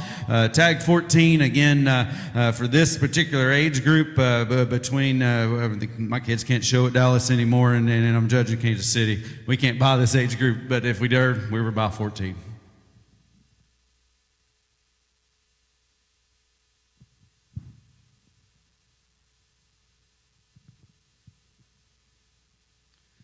We say that confidently, but yet when these next 2 come in, I think there would be people that would say that they're the absolute best too. I don't know. It's just a phenomenal litter. This is the yellow tag would be tag 18. That's the sock-footed one, and then the chromed up one is tag 42. Well, I had a good talk with Kelton again last night about the pigs, and I always stress a lot about sale order, and usually when you're stressed, you don't make great decisions in terms of just anything in life, I guess, and maybe that's part of my problem. But with that being said, I had a good conversation. It was funny because he maybe liked these a little different than I liked them, and he said at the end of the day, like, hey, I like them all. And with that being said, on the 120s, I would just dip in and buy the one you like, or just buy the one that you can afford, I guess. And hopefully that doesn't sound too confident or arrogant, but I do like these Kongs. I like this 120 litter. Again, I told you the story and the pedigree on them. I think these differ drastically, just kind of how you want to feed them. I'll let Kelton kind of tell you the differences that I see, but again, we're fired up on these 120s. Yeah, again, these are probably the ones that fit on both sides of the spectrum from a phenotype perspective. Kong was one of those I had absolutely nothing to do about breeding them or anything there. Kind of one of those opportunities that just fell in our lap, and I was forever grateful of having the opportunity to work with a boar like that. And what was neat for me from a feeding perspective is the ability for that boar to respond to feed and to change over the feeding period, but always be good. And the one thing I would tell you, and the reason I lead into that, you've got 2 here. You've got a chromed up one that is extra broad and stout and muscular and maybe just more advanced than some of the other ones there. And they say, well, they don't need to be that powerful that early. Well, Kong was, and he stayed together and was easy to keep together. And yet at the same time, whenever we kind of burned things down and got him just to flatten out and chill out for a little bit, more similar to where this sock-footed one was, he stayed extremely comfortable. He grew at the right rate and then was able to pack it on whenever you wanted to. I think Troy's pretty high on this black one there, and I can definitely see why. Again, stoutness look. His arm shape, if you're able to see that online, where his shoulder sets, his forearm, and his knee sets in his body is absolutely impeccable. You don't ever get them assembled through their front structure quite that comfortably, and that allows him to drive. Love his maturity pattern there. And we just talked about how stout, broad, and this chromed up one spread is incredibly good. Awesome litter. Again, dig in, get one bought if you can, because I think they're going to be fun to have. The orange tag one is tag 42. The sock-footed one right here in the center is tag 18.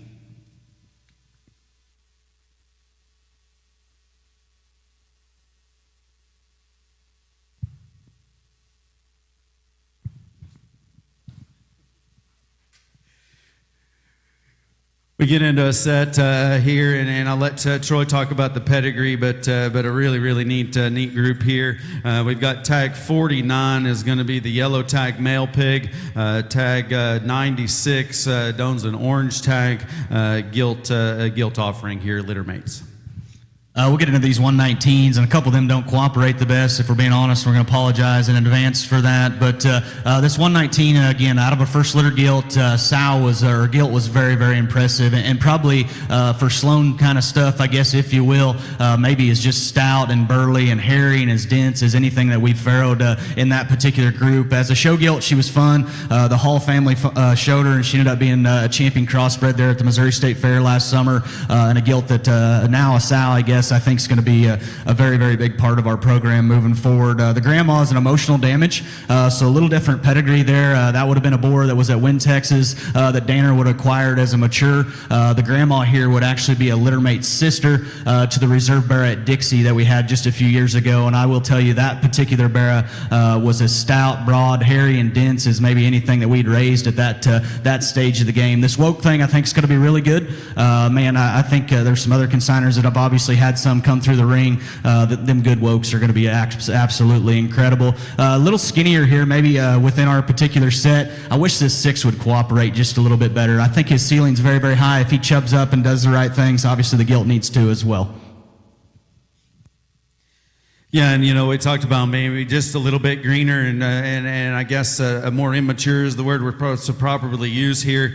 I'll go back to the comment that we made earlier when we were talking about the cotton app and never before deal and being past the hat and the other word. That's what they look like, and I was able to travel quite a bit in Oklahoma this last fall, and they ended up almost being my second home. But we saw past the hats over and over and over, and they had this kind of a green immature look and extension, and they fed obviously phenomenally well there. I actually fed several out of the other boar, the other one boar, and they fed awesome there as well. I think these have that pass the hat look about them, but still the woke deal is obviously a sire there and a sire group that you'll see today, and if you followed online sales or live sales, have been very, very popular here. Troy made the comment last night that this -6 tag 49 might be the buy of the sale.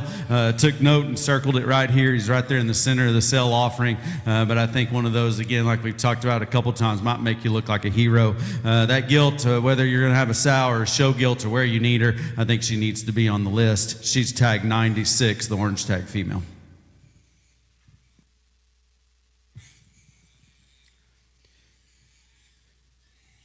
As we continue down, we've got another litter mate that's going to come in here, and he's got a yellow tag. He's going to be tag 94, belted male pig. Again, a litter mate to those other two. The gilt in the ring now is going to be orange tag, and she is tag 40. Well, again, like Kelton said, the yellow tag there that Trenton's on would be a litter mate. I told you the pedigree there on those on that particular litter, the 119s. Another one there that probably just needs to flesh and loosen just a bit, but I think it does the right things, could be awfully good. This gilt probably gets just a little aggressive on the bottle and gets a little out of bounds sometimes, but I think once she relaxes, that's one of the better show gilts in my opinion, and at the same time, I think has a neat kind of pedigree from a chauffeur, from a sow perspective, if you will. That's the lone 114 in this particular sale, and like Kelton said earlier, we cold hard. I mean, if you only see one pig in a litter or something, I wouldn't be too scared of it. They've probably got some litter mates in the nursery that dang sure could get along as well. This particular gilt here would be a wide awake. Obviously, that boar's done an incredible job, and then his mom would be another first litter gilt that would actually be a litter mate's sister to the reserve bear on the FFA side of things at the Missouri State Fair last year that the Isaacs family showed. That particular barrow was a pass the hat. The grandma here would be the proposal sow that's made a lot of very, very good pigs from us that the Boble firm raised. We bought her at PT there a couple years ago, I think for 20 or 25,000, and honestly, at the time it seemed high, and I will say that sow's been just absolutely incredible. Raised a few boars, raised a lot of champions, and more importantly, the daughters are doing very good. Yeah, obviously we brag on deep litters, or we like to be drawn to those, and as a breeder that's important, and studying pedigrees it is, but I always tell guys whenever they're buying them, they don't go in the ring with a pedigree and they don't go in the ring with their litter mates. We're not showing pins, and again, take it for what it's worth. The preview's free. That one would win the gilt show if I was judging today after we saw him last night.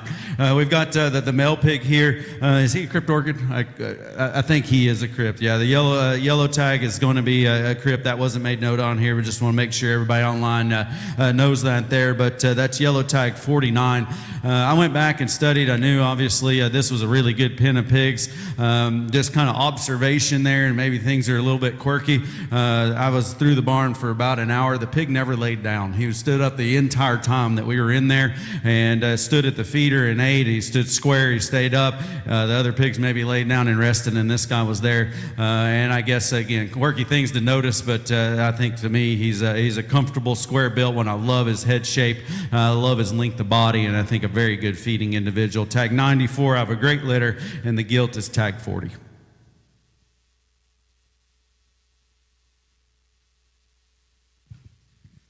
I have another pair coming in, Team Sloan, and this is, again, if you're following along on your sheet there, have the sell order and kind of skip to tag 15 and tag 74. Another pair of 119 litters, a deep litter, great set of them. Orange tag 15, yellow tag 74. Well, again, I talked about the 119s. Probably don't need to go into too much details there. But again, woke, I think this woke thing is going to be very, very good, particularly the top end. And if we're being honest, the top end is still kind of what keeps everybody rolling at the end of the day. The high ones are high, and the big wins are always necessary if you can get one. I will say, I struggle with sale order quite a bit, and I stress about it and lose sleep over it. And I know my good buddy Hilty always tells me it doesn't matter, just put them where you want them, and the guys will figure it out. I don't know where this 15 fits, and I don't know what everybody's opinion is on him.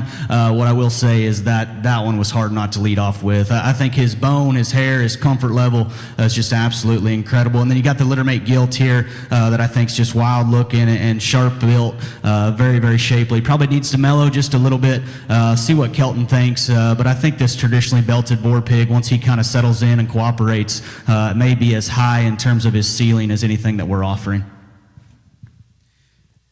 Yeah, honestly, as we kind of worked through the sale preview last night, or kind of getting the sale order put together, when he came in, I started him and said lead off, and then he ends up not being there. I had a couple guys said which ones could be boars. If this one doesn't have boar feature, boar look, and boar qualities, then I definitely don't know what we're talking about here.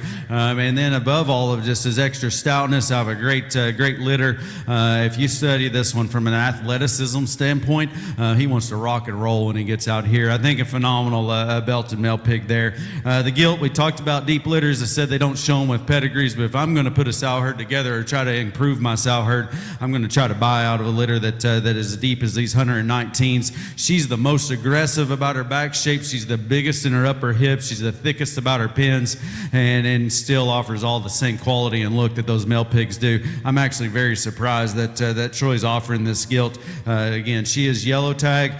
She would be tag 91. No, where are we at here? 74, sorry, 74. And the traditional belted pig is tag 15.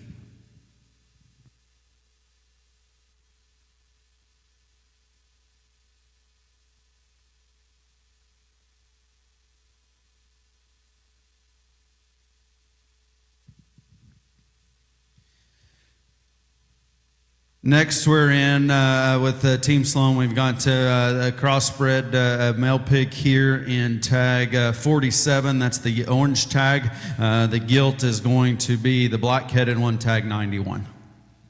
Well, we'll see several of these 126s. This 126 that Cade's on, the orange-colored tag, 126.9 is a whacked-out Glory Days. We do believe he's ruptured. It's right there on the edge, but we're going to go ahead and call it ruptured. Obviously, we'll stand behind that, guarantee it. Please don't be concerned with that. We fix a bunch of them throughout the year, or send them to other places and have them fixed. I think that's a really nice pig there. Whacked out, Glory Days, tricked out. So I think an interesting pedigree there. Mom would actually be Glory Days back on Pass the Hat Sister. So if you've watched our program, particularly this set today, I don't know if we can say enough about the Glory Days and the Pass the Hats. This has got Pass the Hats mom and sister back in on the dam side, as well as Glory Days. Obviously, Glory Days was out of Cinderella. So in terms of just elite kind of sows that we have had the opportunity to deal with, I guess here at our particular place, the 126s may be as stacked on the dam side as anything. And then the 127.7 is the black-headed gilt. She is a reality then and now. Obviously, the then then and now thing. We didn't have a ton of them just due to some semen quality there and some issues maybe through the thick of it from a breeding season perspective. What I will say is I think those then and nows are going to be awesome sows. And I know Heimer had more than we had, and a few other guys had some trickled in there as well. But man, those hogs were good and they won. But more importantly, I think those gilts and sows are going to be very good. And then the reality thing, the board there at Danners, I got the opportunity to judge Indiana, I guess, with Kelton. Now that I think about it, there last year, and I think that reality was a littermate's brother to like our third or fourth out dark crossbear or something like that there at Danners. Regardless, when I went through, I absolutely love that pig. And what I'll say is some of our highest ceiling pigs I think that we sold this spring that are going to go to Midwest State Fairs were out of reality. Black-headed gilt, again, reality, then and now, the king.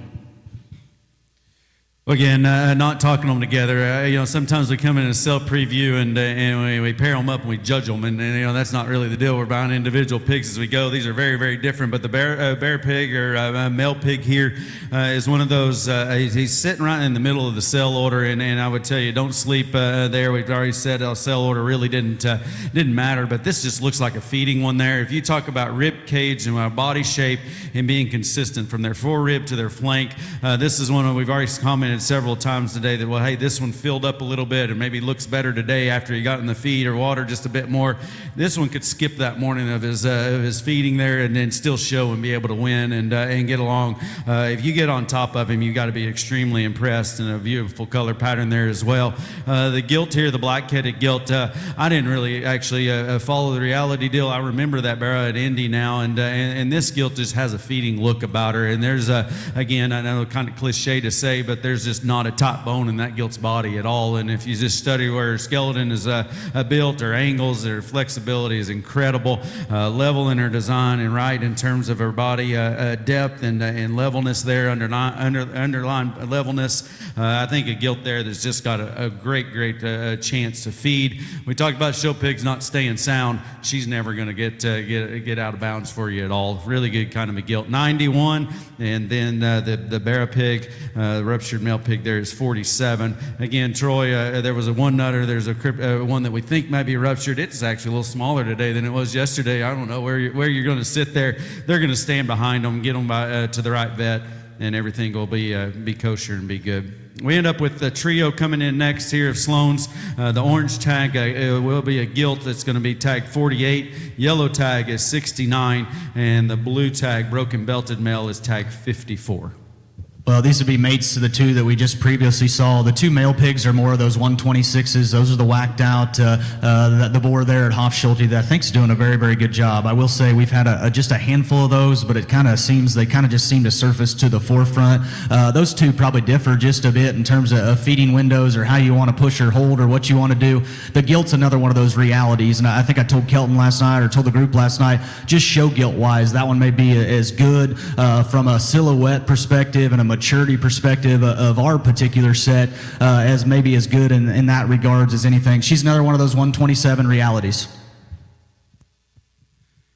We'll start with her there. We just talked about the black-headed littermate gilt and how sound and flexible and good in her skeleton she is. This chromed-up gilt offers the same qualities but is more advanced from a shape perspective. Not only is she ditched up and good there and turned her edge, she's deep about her loin and very, very good whenever she leaves you as well. A short-backed and still tall-fronted one there that just looks like a show gilt whenever she comes in. That will be a lot of fun this summer and fall, I think, for sure. Again, a pair of whacked outs, litter mates, deep litter, good feeding pigs there. They've got bend and flex, and I'd say what I admired about them as they came in, if you look from their stifle back in terms of just hip length, they're very impressive in that regard, and those are the ones that are always going to have some range of motion and be able to get and go there. The off-belted one hits me extremely hard when he comes in right here, just a stoutness of tail, stoutness of rear leg there. The bigger, more traditionally belted one is a shot longer body than the other one.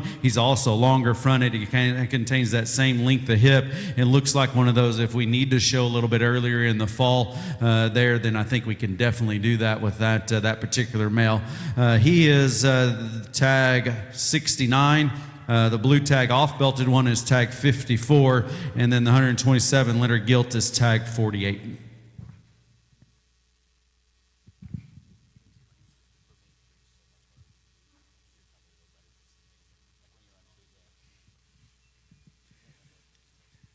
Next, we've got a pair. Again, we get Team Sloan's lead off, and that's obviously going to be tag 1, a male pig. His littermate brother is tag 72 that has got a yellow tag. Well, yeah, we'll drop these 123s out next. And again, Kong, pass the hat, tricked out. It honestly kind of sounds cliche at this point, but the pass the hat sow thing is going to be really, really good, I think. The tricked out sow back in behind there has done an exceptionally good job as well. Goes back to actually a Dirty South sow that would have been our lot 1 in our sow sale there in November that the Boyson crew would have bought. And I know that's getting back a couple different, couple generations there. What I will say about these 123s is they've just never looked normal. In the fairing house, they didn't look normal. I remember when we weaned them the day we weaned them, Scott was helping us, Dad was helping us, and we set them up in the nursery, and he said some cuss words and said, what are these? And they've just always been different. And, I don't know, again, if this 123 is a bear or a boar or what he may be. Right now, he looks like he's being a little hard-headed, but I think maybe as far-reaching in terms of foot, bone, and hair, and just skull and ruggedness as maybe anything within this particular set. I hope Trent can kind of get him gathered up there. Again, a pig that we have a great deal of confidence in. His littermate, Kelton will tell you what he thinks of him. He's probably not for everybody, but he's a different looking pig here. So interesting pair of Kongs in my opinion. Yeah, this is an incredible litter again, and obviously what Troy thinks about the leadoff, if that's the one that gets to start the top shelf pig sale with here. And I made the comment earlier whenever I said the woke pig that came in, I circled and said, well, there's your leadoff, and then this one hit in, and I said, well, maybe that's him there. I mean, and they're actually fairly similar, even though pedigrees don't read the same. But sound, flexible, square, hairy, dense, modern, good looking, all the things that we want to talk about. There's not perfect animals, but again, where in the world would you want to change this one?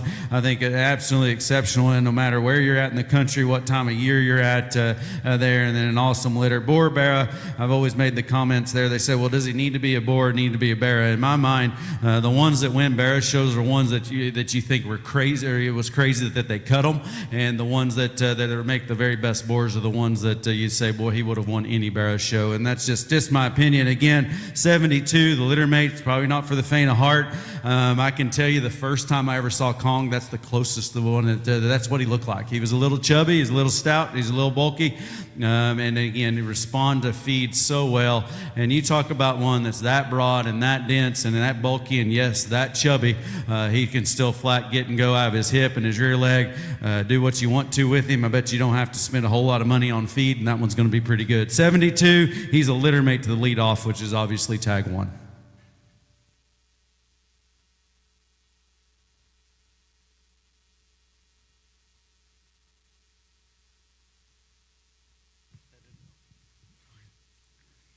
Next pair we have coming in, we've got tag 16. He'll be the wide-belted male pig. He's got an orange tag, tag 11. Kate is on. That's yellow tag 20.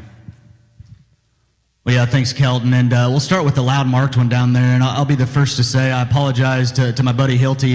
That consigner deal there on the 125 should say partnership sow with Sloan and Hilty. I didn't mean to take away from him. And at the same time, William's probably not too worried about it. But an interesting pedigree there. Again, for the pedigree junkies, that pig right there is a canoe.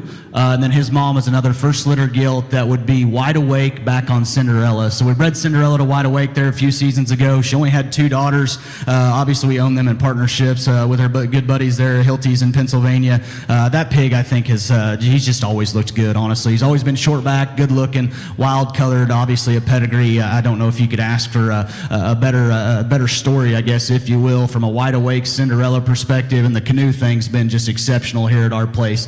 The other pig, he's a 115, and honestly, one of those pigs that, at one time, Trenton said, hey, this is our leadoff here, and I couldn't argue because, man, I think that pig's so high quality. Sow line has been just absolutely incredible for us. That particular sow line would be heavy hitter, no intro. We got 3 of those no intro sows. That heavy hitter litter her mom came out of was just absolutely incredible. Landon would have won the Utah State Fair with one. There was one here in Missouri that won a pile of shows. There was a gilt in Indiana that won her particular county fair. That wasn't a very big litter, but I think all three of them made the sale. I think there was 3 pigs in that litter, and after this dust settled, all 3 of them made the sale.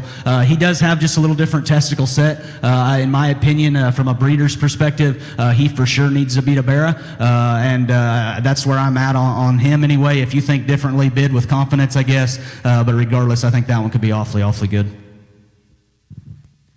Yeah, I start talking about the orange tag one, tag 16. He was one that when he came in was another one that kind of perked up and got to the edge of the seat. And honestly, I didn't know for sure. Obviously it was in the evening and there was other things going, and Troy was trying to keep things organized in the back. When this pair came in, he was kind of distracted and off somewhere else and not talking about him. I thought, well, maybe he doesn't care about him as much, and I'm going to be able to get by out of the cell here. Maybe everybody's not recognizing how good he is. Then he comes out, says he's Trent's favorite, and then this pick comes in, and I think that's a phenomenal Barra. He looks like to me one of those that can grow if you want him to, can make a heavier weight kind of a Barra there, if that's important to you or not. I'm not saying he's a 300-pounder, but I say that he's definitely one of those that has the elevation, height, the shoulder, and the ability to do so from a maturity pattern standpoint.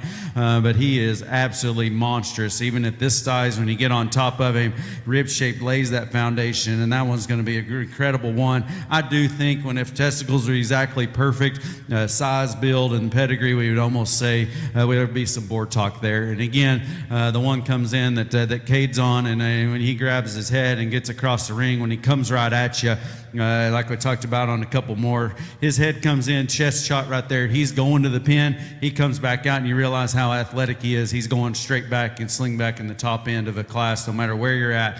He's got championship ability for sure to me. That's tag 20, yellow tag Cade's on. Tag 16 is the orange tag one.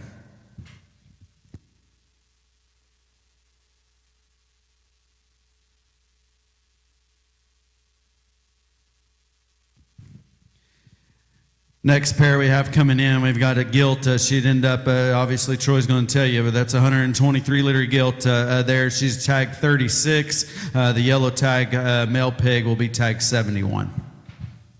Well, yeah, so this belted gilt that Trenton's going to try to gather up likes the bottle there, so we're going to try to get her presented here the best for you guys, or hopefully she cooperates. That would be a mate gilt to our leadoff, so that's another one of those 123 Kongs. Show gilt sow, breeding piece, whatever you want to do. That's been my personal favorite of our particular gilts all along. I like that gilt a good deal. Again, that litter's been fun to mess with. The other one's a 121. He would be a wake-up call. Again, I can't say enough about what the wake-up call deal's done for us, just in terms of their ability to get better with age and time, has been very, very good here. So obviously, if these get gathered up here and cooperate, I think that gilt has a very, very high ceiling. Yeah, and obviously you can tell the commitment that Troy and his family have to the top shelf sale to offer a gilt like 36 out of a litter like that doesn't come along very often, real honest there. And again, obviously we're talking sales, we're going to offer them this evening, but if you can't recognize the value and the uniqueness of a gilt, not only phenotypically, but out of a litter like that, whether you're a show gilt guy that's going to resell them, whether you're a breeder that wants to further your herd, or whatever you're doing, we're just taking up airspace to say that is one incredible gilt that I'm quite frankly really shocked that they're offering. The male pig here, he is a crypt orchid like we talked about there, wake up call sired pig that maybe compared to the other wake up calls, maybe even just that much crisper, and you talk about his jawline and look that he offers, propped up right at the ground, correct in terms of his length of body from a feeding perspective there. He was another one that I had marked as kind of one that I was hoping, I guess from a buyer's perspective, he might get overlooked. I doubt he does from a quality aspect, but I think that one's going to be really, really good come this fall. That's tag 71, and then obviously the gilt is tag 36.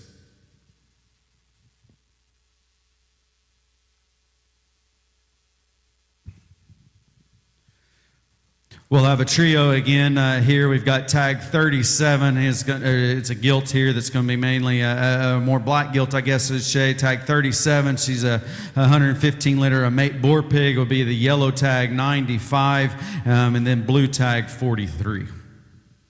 Well, again, I talked about the 115 litter earlier and said there was just 3 pigs, unfortunately, in that group, but all 3 of them made all the culls and all the cuts. Again, a wide awake, heavy hitter, no intro. I think just an incredible pedigree there. I think a solid, good pair of pigs there. If we're being honest, the gilt's probably just a little bit better than the male pig. I think certainly one of our better gilts out there that Leo has there, that tag 37, orange tag. The non-mates out here, maybe as wild built from the silhouette perspective of our particular group as anything. Again, I said earlier, I apologize. My buddy Hilty, that sales sheet should say Hilty and Sloan.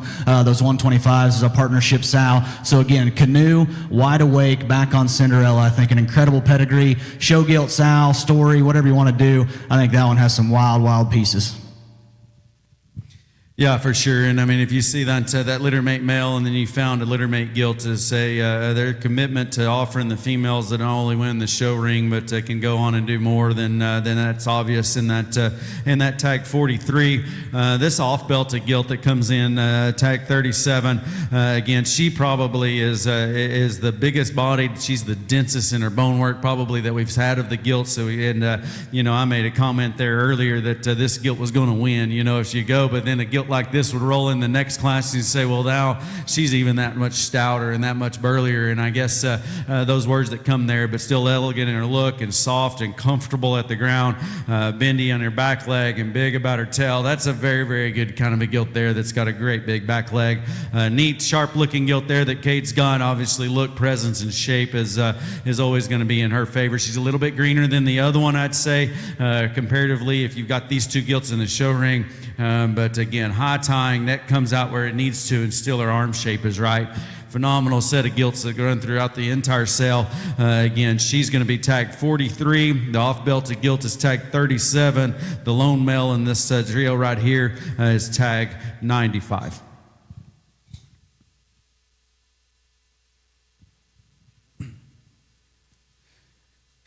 Next pair we have we've got tag 17. This is going to be the boar pig of this pair. And tag 51, we'll have a yellow tag. That's going to be the gilt of this offering.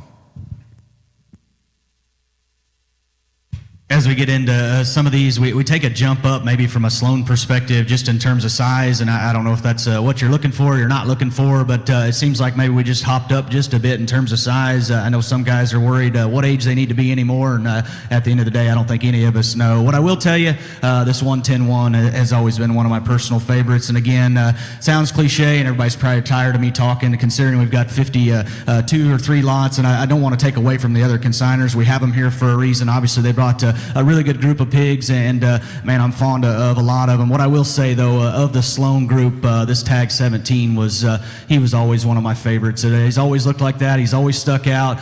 He was one of those first ones that when you walked in the nursery every morning, you said, "I hope he's not dead." And I know that sounds bad, but we all raise show pigs around ringside, and sometimes the good die young. And that pig right there, again, he's a wake-up call. His mom would be a trick daddy, quite frankly. So the boar that we would have sold, they call Play to Win. There at PT a few seasons ago. The grandma here would be a littermate sister. She would have won her class there at Breeders' Cup for a family here in Missouri. Again, another first litter gilt. I know it sounds repetitive, but we farrowed a bunch of first litter gilts in this particular set. So that's a wake-up call. Trick daddy, quite frankly. Man, if you can get quite frankly back on the damn side, I think that's been awfully good. 113.5 there that Leo is on. I told someone last night, of a big ring show gilts and just the ability to get big, at heavier weight and still have quality and freshness and uniqueness. I like that one a good deal. I think if she does the right things, could be awfully good on down the road. I talked earlier about the 113s. I won't go into them again, but that's wide open, caught napping, back on past the hats, mom. Extremely good pair again, and I think just to kind of lead off of what Troy talked about on size, I think probably as show pig feeders, or what I've fought is at home as much as anything, is those that just have the ability to get big enough where we're comfortable when we get to the show ring that we're going to be big enough to win, and it starts with ones, I guess, that they're the right age, right pedigree, that are also made like this gilt here, and obviously in the gilt ring when you can be even more elevated from a size our weight perspective, you better have some height, the shoulder, and stretch like she offers, and yet still not sacrifice extra width. If you study the center of her blade and the top of her shoulder, she's extremely broad and opened up very, very good there. And again, we'll have the ability to grow. The guys from the Southwest, I know we're going to have quite a few of them here, but they've asked me again, which ones can get big enough, which ones need to be on our list for Dallas or Tulsa. If 17's not on your list, he's definitely on mine, and he's going to have some friends. I would hope. I think he fits the judge and fits the scenario extremely well also. Tag 17, orange tag. The gilt here, yellow tag is 51.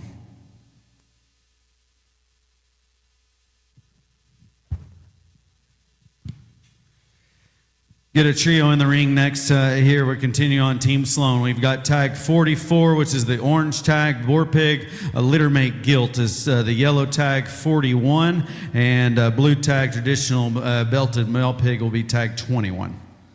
Well, we got a pair of these 108s. The pig there on the bottle that gets really, really aggressive there on Leo's bottle there, and then Trenton here directly in front of me is on the other 108.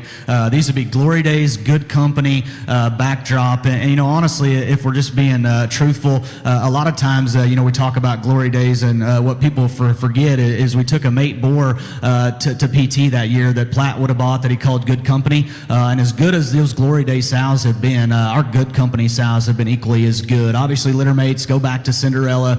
So from a pedigree perspective, this 108 thing I think is awfully neat. Again, we were talking about pedigrees when we were doing the sheets the other day, and they said, "Hey, do you realize you bred a Good Company to Glory Days?" I said, "No, I didn't even think about it. We were just throwing semen in sows and hoping to get lucky, and I guess we got lucky on the 108." So a really interesting pedigree, I think. Obviously, a brother mating or whatever you want to call it there on these 108s. We saw one of them earlier. These come with just a shot more size. Again, we talk a little bit about size, maybe too much. I think that 108-1's got the ability to get there to an earlier show within the fall or late summer if you still need one of those. The one we haven't talked about is another one of those 113s, wide open, caught napping, never before. Kate is on that one down there again. Grandma would be past the hat, and the other one's mom. I told Kelton last night, and he was in total agreement, and we'll see what he says here this morning. I said, if that one will just relax up front, I think he's maybe as high in terms of his ceiling as anything that we have in our particular offering. Again, not perfect. If you're willing to take a little bit of a gamble there and hope for the best, man, I think I'd have that one on my short list. That's 21. Yeah, we'll start there because that's the last one that he talked about. But some wild pieces, and I guess again, just take it for what it's worth, and giving you our opinion. And we'll always try to shoot you straight, or I will whenever we get on here.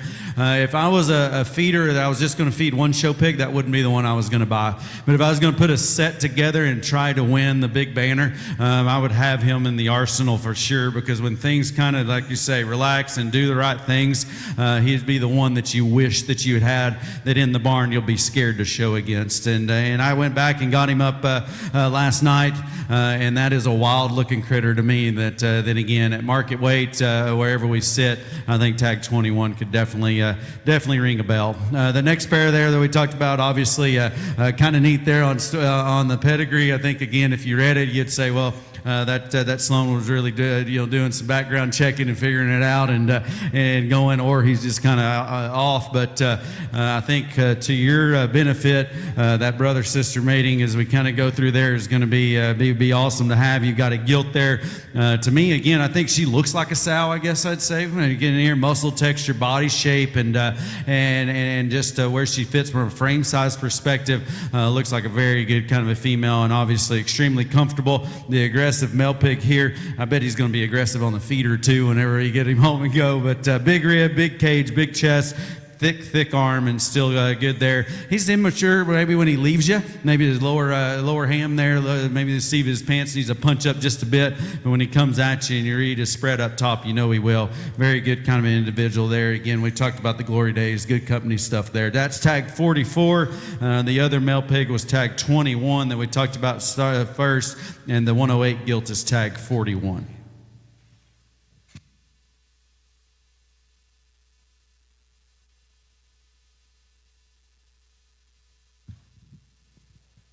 Okay, we'll move on our breeds here. We've got, I believe, 4 litter mates that'll enter, and this will be the first pair. The boar pig is tagged 79. The gilt is 104. Yeah, so flip the script just a bit and get into some of these purebreds and a breed that's been, man, it's been so good for us. And I mean that, man, they've been fun. And maybe we've just gotten lucky. I don't know what it's been, but the Chester program's been awesome for us. Again, first litter gilt here. The Bunt family would have showed her at Louisville last summer. She would have been reserve in that particular breed. And then these are out of Trump, the player, very popular boar, there at Crossroads.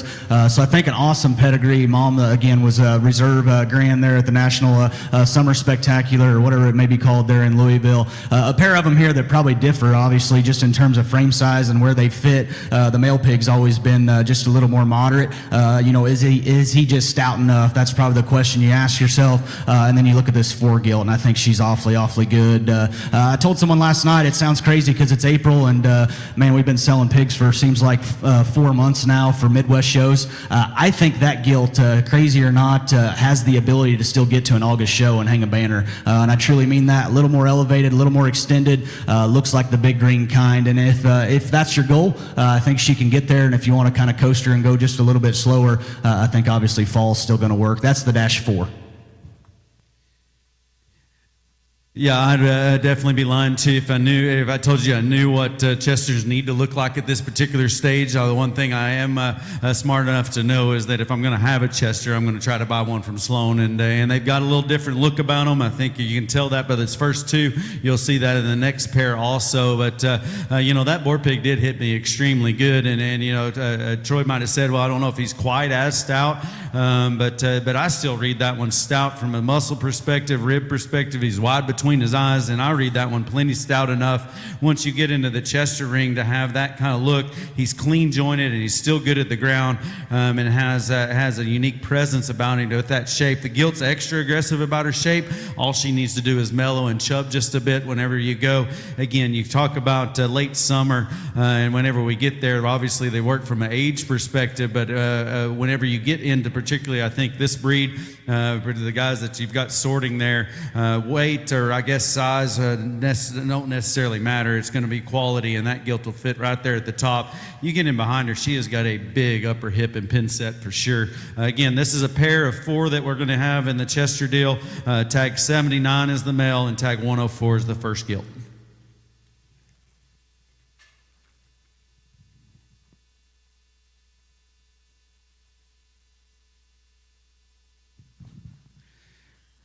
The other 2, this litter, we've got 2 females here. We've got tag 103 and 105. Again, those 3 will run right there back to back there in the sale order, all clustered them up together. But these are mates to the last pair, 103 and 105.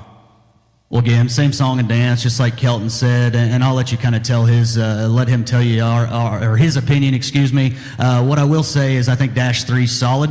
I think -5's maybe as good as we've made this time. And, probably sounds arrogant, but we've been very, very fortunate to sell maybe as many high-dollar baby Chester gilts as anyone. And, maybe we've just gotten lucky along the way or whatever it may be, but we'll take it, I guess. Sometimes rather be lucky than good. What I will say, with that being said, this -5 may be my favorite one that we've made this time. I absolutely love this pig. Her mom fed like a dream. That the Bunt family said that thing was just incredible in terms of just her ability to eat, grow, have appetite, and still maintain uniqueness and some high quality kind of traits. Again, try to get a little different maybe with sale orders sometimes. Obviously, they're the only Chester gilts in the sale. We put them all the way at the bottom. All 3 Chester gilts will be the last 3 gilts in the ring here tonight. You guys buy them how you like them.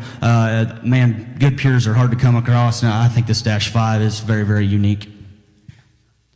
Incredible litter. They all got similar looks. He obviously high on 5. He said he didn't, creative and pull them all together. I think there was even an idea to end the sale with the -5, and I said, no, we're not getting that cute, and we're not getting that crazy, because if I'm going to buy a Chester gilt, I'm going to save all my chips for her and hope that we get her, but then be satisfied if we get one of the other 2s and then ask where that one's going and maybe try to avoid, but at the same time, phenomenal gilt there. Again, if you take her out and just study this gilt tag 1 105, big and bold at the top of her blade, leads out of her shoulder with an aggressive shape.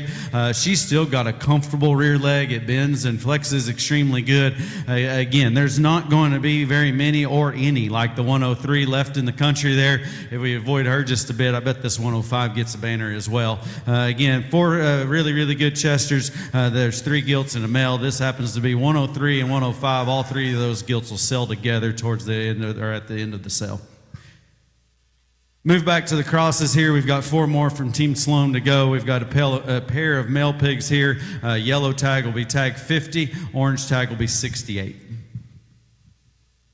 I got a little sidetracked there. I apologize. Back on track here, though. The 68, the Hampshire Appearing Pig, I guess, for lack of better terms, is another one of those 126s. I told you that kind of song and dance there earlier. That's another one of those whacked out glory days back on Past the Hat's littermate sister. The black-headed pig, I told Kelton last night, or I think I even said it on the microphone, if you can get past his color, I think this pig is very, very unique. And I told Kelton last night, and I don't mean this in a bad way, but it honestly is a little frustrating sometimes when people get a little critical on color, because at the end of the day, good ones beat bad ones. And I don't care if he's judging or I'm judging or whoever it is. I think that's a neat pig. There's another one of those realities.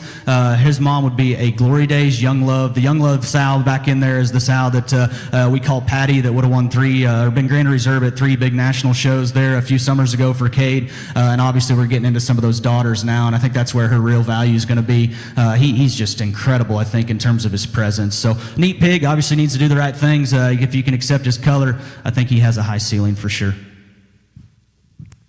Yeah, for sure. And you know, honestly, we talk about color as babies, and then when we get to the big ring and when it counts, color ends up being immaterial if they're well prepared and well taken care of there.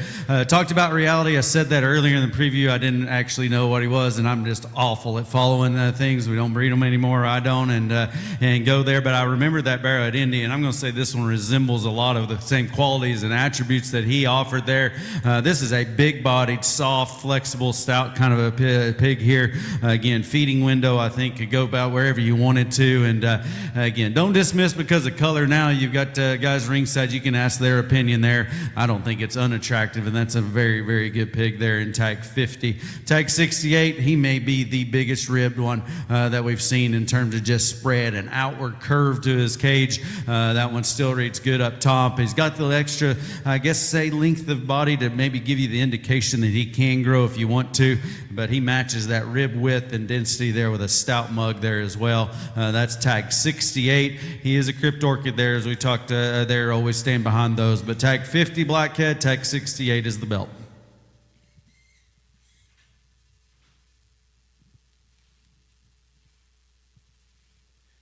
We'll have our final pair here from Team Sloan. We've got the orange tag is going to be a black front-legged pig there that's going to be tag 19, obviously higher in the sale order there, tag 19. And as we did the preview, we just went down the pins and made it where it was organized to kind of get through here and keep them at a quick pace there. Tag 19's in the center of the ring. Orange tag, yellow tag is tag 75. Well, thanks, Kelton. And again, I hope nobody got too bored, or I should say, I know everybody got bored is what I should say. But you know, we want to spend time and give everybody a fair shake and look. And I know everybody tuning in online can get a good look at them, or I hope they did anyway. We end with a pair of these 126s, whacked out Glory Days. Again, Grandma would be a littermate sister to Pass the Hat. So again, from a female perspective, on the dam side, these 126s offer two of the best sows that we've maybe ever had here at our particular farm. Again, a pair here I think has a shot more size. You know, everybody thinks they got to be 12 months old anymore, apparently, to get there. These look like the kind that'll get there, in my particular opinion. Again, we culled hard. We went, you know, we made several rounds in culls. You can ask the boys that. This is the 53 that stood the test of time, and I hope I don't overshadow any of the breeders' pigs, and you know, from a time and numbers perspective, because the group that they brought, I think, is just exceptional. I told Hilty that earlier. I think everyone's got a very, very nice set in here behind us. Buy the ones you like, whether they're from us or from someone else. Appreciate everybody tuning in. Again, whacked out, Glory Days, tricked out. These will be the last 2 from Sloan. Yeah, good deep set pigs there as you'd expect it as you go, and then when you end, and I said we kind of get them in an organized fashion and try to go, and I don't know, you know, everybody's going to buy them what they like. the way they hit me when they come in there, I don't know that we don't end the preview with one of the ones that might be as competitive as any of them in the end. This Tag 19 just does it for me. And if you talk about one that's got drive, and he's got bend, and he's got the ability to motor and stay at an athletic pace and stay comfortable, and then at the same time so broad up top, and then even when he doesn't have a whip on him, he keeps himself collected in his top line. He keeps his neck where it needs to on the top of his shoulder there. He's long out of his hip. We talked about that earlier with the other whacked outs as well, and that's going to be a very, very good pig there in the end. He's awesome today as well. Then you've got a littermate gilt, good deep litter. I'd say there's sow potential. Again, just kind of calling the way I see them. If you're going to jackpot, that might be the gilt that you need to go. She looks like she could go pretty often and quite a bit, but obviously phenomenal litter, phenomenal pedigree. They ran out a group of a great set there from Team Sloan, obviously hosts here in Cameron here at the Top Shelf, and took a lot of pride of bringing their absolute best ones there. So appreciate Troy insight there. Tag 19, tag 75 is the gilt.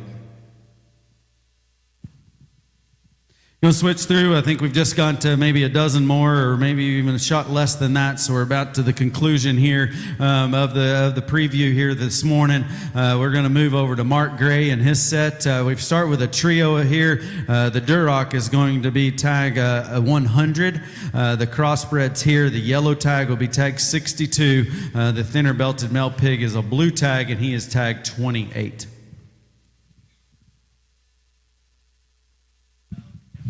Well, I'd certainly like to start out by saying I appreciate Team Sloan and Troy for having us out. Just an amazing event, something the facility, pigs, quality of people, quality of livestock, top notch, second to none. The set we started out here with, we'll talk about the Duroc hog there. Carson, a young man that come to work for me there a year ago, after my dad, or a couple of years ago after my dad passed away, and certainly been a blessing to us. He wanted to start raising a few red ones, and we went out to Mike Clay's and got a sow there that was a Herman back on a bold statement. This is her gilt litter, and she's done an amazing job. I think a red hog that just has a phenomenal look, and one that I think will definitely be a very good prospect. Then the yellow tag pig here, 35-1, lot 62. We was fortunate enough to get a mate sister to Blowing Smoke. She would have been a gilt there that Jamie Buck's family showed last year at OYE, and when we seen her, she was one that I thought I just definitely need to own, and feel very fortunate to have got her. That sow, that buckle up, no huddle sow, the no huddle sow behind her, one that we watched and seen show there that won Cobra, and is just a phenomenal hog. She is out, or he is out of Power Trip. That Power Trip deal is something that Mitchell told us about. They're donkey raised. Very, very good hog, and this is a litter of them, top to bottom. I'm very pleased with. I think a very good prospect there. And then end up with a 31 litter, and that's certainly maybe the feature litter that we had this time. Goes back to one of them littermate sisters to the extreme, fully loaded, and hear me now, a hog that kind of that sow line and that sow family and the grandma sow there would be like the cruel sow would be like the mother, quite frankly. And no stranger, but there's two of them littermate sows that have done a very, very good job for us. The pig that we let off here a year ago would have been a 40-liter hog that would have been out of that same sow. He kind of had a little problem getting going there and stuff, but he ended up really well. He was Reserve Cross and Bronze, third overall at the Southern New Mexico Fair. And then the aunt, I guess the other littermate sow would be like the Mother Culture, a crap tricky hog there that Ralph Stock has. That sow family's just done us an extremely good job. We have, I don't know, half a dozen of them to the extreme sows, and he's one that was younger and didn't get used maybe as much, but that to the extreme stuff is something that I think has been very, very good for us there, and something that we're continuing to build upon. Well, thank you, Mark. And I mean, obviously a firm that's been around this deal and been competitive for very, very many years. And honestly, I can say this and as a compliment, not offensive to any of the other sets because they're past and gone. This is my favorite set of pigs that Mark's has brought to a pig sale, and I say that genuinely.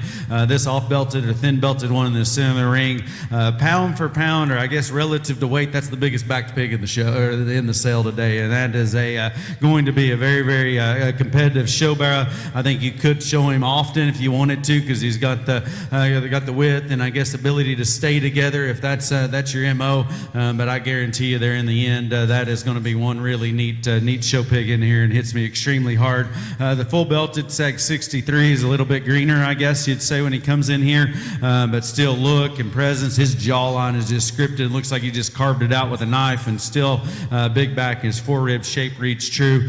We started off talking about the Duroc there, and a little bit greener, I guess you'd say, than some. He's really a tall-shouldered, extended kind of a pig there. Neck ties in where it goes back to the Mike Clay program. Clay Farms red ones right now are as good as anywhere there are, and they feed absolutely phenomenal. That's what the good ones look like when they start. Whenever he came in, I was interested to see what the pedigree was. When they said it went back to Mike's stuff, very intrigued with that red barrow. Again, he's tag 100. The wider belted one right here in the center of the ring, it has a yellow tag. He's lot 62, and then the blue tag one here, off belted one, would be lot 28.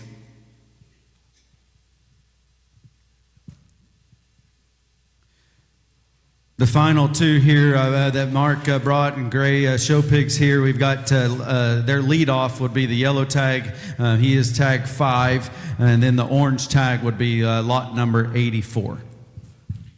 The 84 there, the yellow tag 26.5, I'll talk about him first. He's one that is out of a boar there that we raised last year that we actually showed last spring, and that boar is passed on, and it's a shame because I wanted to use him more. Evan had him there, and this crop of pigs, we just got a couple of litters, but like this particular litter in the 29s of the house are just extremely good hogs. That wider weight son was out of a sow that we called Maddie, and Maddie would have been quite frankly back on the Juggernaut sow that we bought there out of the initial sorcerer that started the sow sale. That gilt was one that won 6 or 8 shows, and Madeline showed her, and she wanted to name her after her when she's a little pig because she had freckles, and just a phenomenal hog, and she got along great. And then the sow deal is kind of sentimental to me in a way, but that was the last gilt. My dad was one that, and I know some people think it's goofy to go look at them at day one or the day they're born.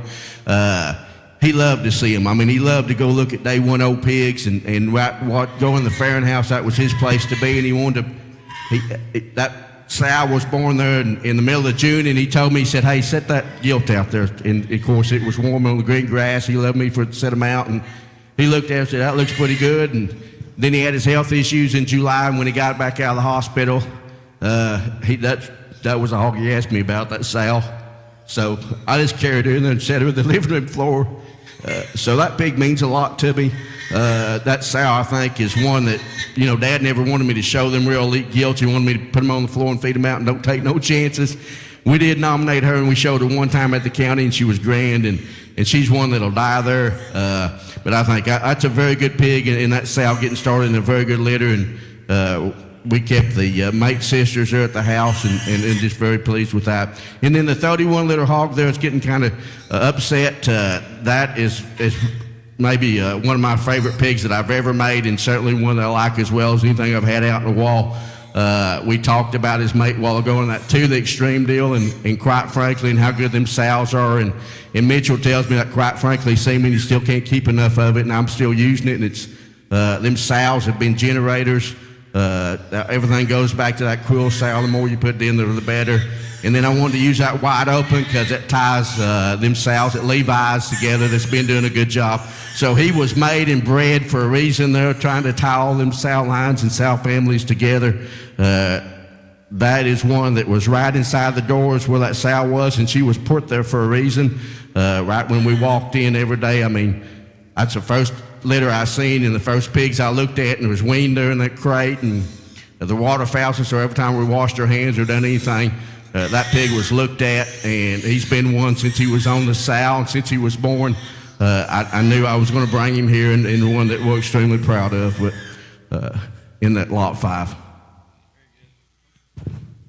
Very good, and thank you, Mark. These are young pigs in green, and they're starting to fight just a bit, but you'd be proud of 5. I started saying this is my favorite set that you brought, and I can say this also, and you've sold some of my favorite pigs there as we go. This is my very favorite pig that you brought. I absolutely love this animal, and it fits. I think it'd fit a whole bunch of people. I know it fits me way good. That is one impressive one. Obviously, Mark's proud of him, but anybody would be there in tag 5. And then you don't need to stare away from this orange tag one here. I don't know what that other one's going to bring. It wouldn't matter. I would have 84. I've got him circled on mine. That's a good feed and show pig right there. His body shape's right. His frame size is correct. Everything's balanced. Everything's in proportion. Fits, matches. He's stout. He's going to be rugged and still look like a show pig. Good feeding pig right there. And tag 84, 26-liter pig. And then obviously we all love that little guy that we kick things off of with the gray set. So that's tag 5. So thank you, Mark. Awesome set, and always enjoy visiting with you and having you out here there at Top Shelf. Next, we've got Zach Swecky's coming in next. Maybe not as many, but he must like her pretty good if he drove from way up there to bring one gilt. So we've got tag 8. This is a loan entry here from Swecky Farms. Thanks again to Troy and the team for having us down here. Obviously, I only brought the one gilt. This is a 35 liter. Should be an all-out back on a buckle up King Henry sow.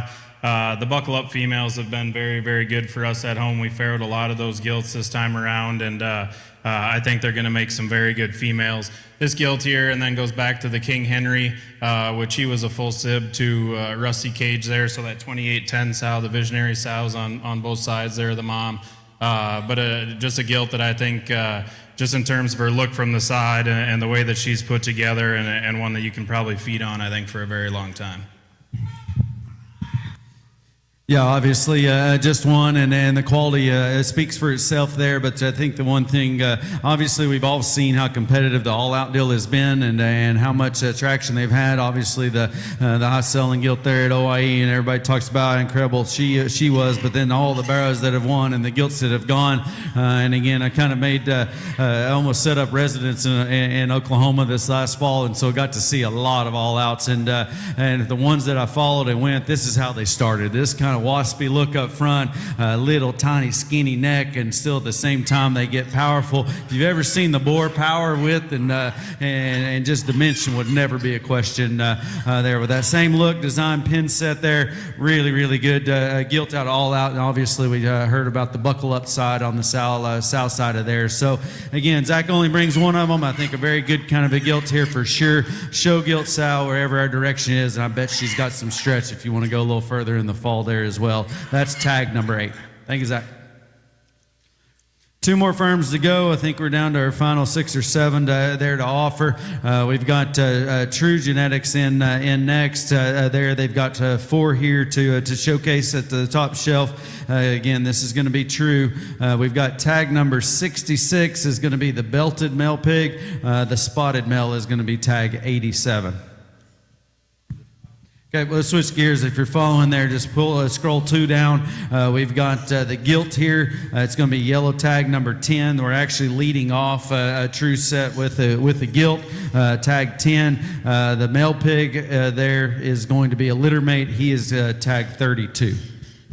Well, we almost made it to the finish line, and then we blew a tire, but that's all right.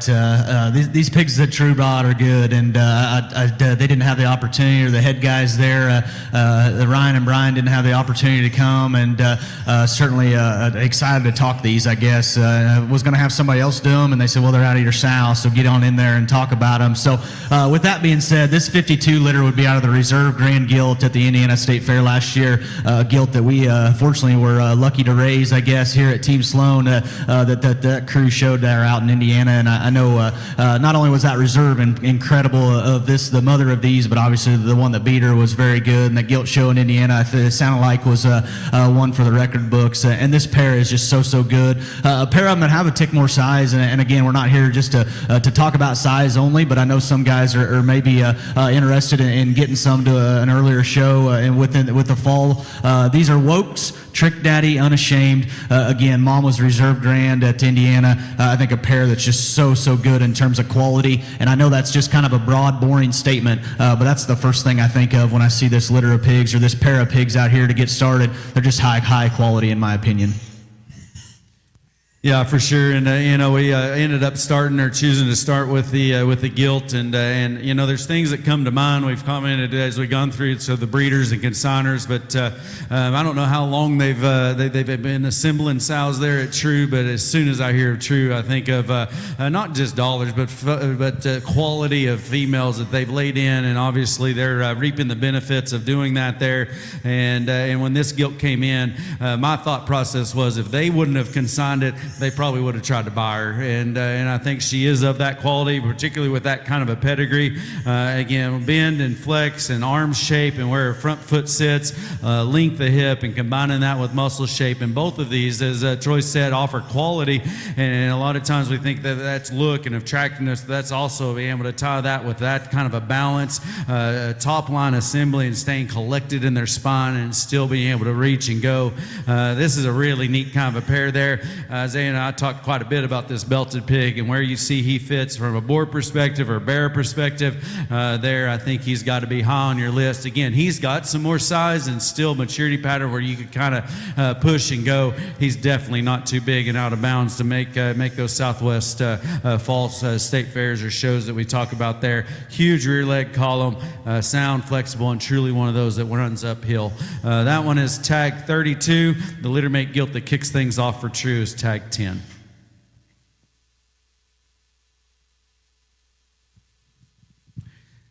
Next pair that we kind of jumped the gun on there, we'll have an orange tag 66. That's going to be another mate to that pair that just left the ring. And then the spotted male pig is going to be tag 87. Well, again, that pair that just left the ring, if they didn't grab your attention, you're probably just tired of hearing me talk, or maybe Kelton talk, or just getting bored or whatever, because I thought obviously incredibly high quality, and as good as that pair is, this pig comes in and it just gets you more excited about the litter. And man, what a trio of crossbreds out of that reserve gilt from Indiana. This pig comes in and he's just probably a shot fleshier and just rounder in his body shape, maybe in relation to that boar pig that was just in here. A pig that looks like he could shove on and he could handle it, but a pig that's got some body and flesh and just some stuff through his center, and you could take him just a little bit slower. True wasn't here more in about 2 minutes, and they're kind of pinned back there by the Sloan hogs, and I poked my head over and was like, holy cow, this spot pig is really, really good. And sometimes the pures aren't as popular as the crosses. Crosses can overshadow them sometimes. If you're here tonight, or you're here today, or right now, or you're tuning in online, this spot pig is incredible. He's out of a Loudermilk sow. He's a Mr. Irrelevant. They're the popular boar at Schwecky's, and I'm not going to sit here and tell everybody their business. What I will tell you is I had the opportunity to make some stops in Minnesota last summer and swung in at our good buddy Schwecky's. Excuse me. That spot boar, Mr. Irrelevant, is absolutely incredible. And I'm not just saying that because he goes back to some of our stuff. That might have been the best animal that I saw last summer, and take that for what it's worth. This spot is very good in my opinion. Definitely agree, and he's one of those that probably could show quickly, but it looks like he also has some future about him too. His rib shape is so true. When he goes away from you, he's going to beat most spotted males there in terms of just squareness, and still he reaches extremely good. Again, this belted one's out of a very, very deep litter that True brings, and this is probably the roundest rib, the biggest in terms of his cage, and maybe the broadest whenever you get in behind him there as well. I think a very good kind of a feeding kind of a barrow there that obviously is backed by a great litter there. He's tagged 66. The spot, he's wanted to act like a spot now. Very good individual. He's tagged 87. Again, those are True genetics.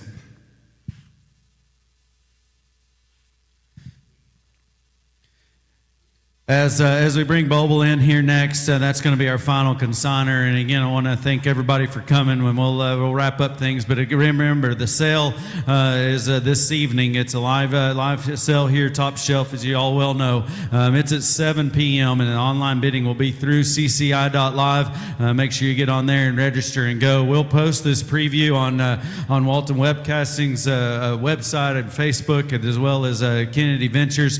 We'll have another Facebook Live preview here at 5 o'clock there. It'll be on Kennedy Ventures Facebook. But again, this is our final consigner. We've got Boble Farms here. We've got tag 7, which is the blue male pig there that Kate is on. The next 2 that we have, we went ahead and ran all 3 of them here.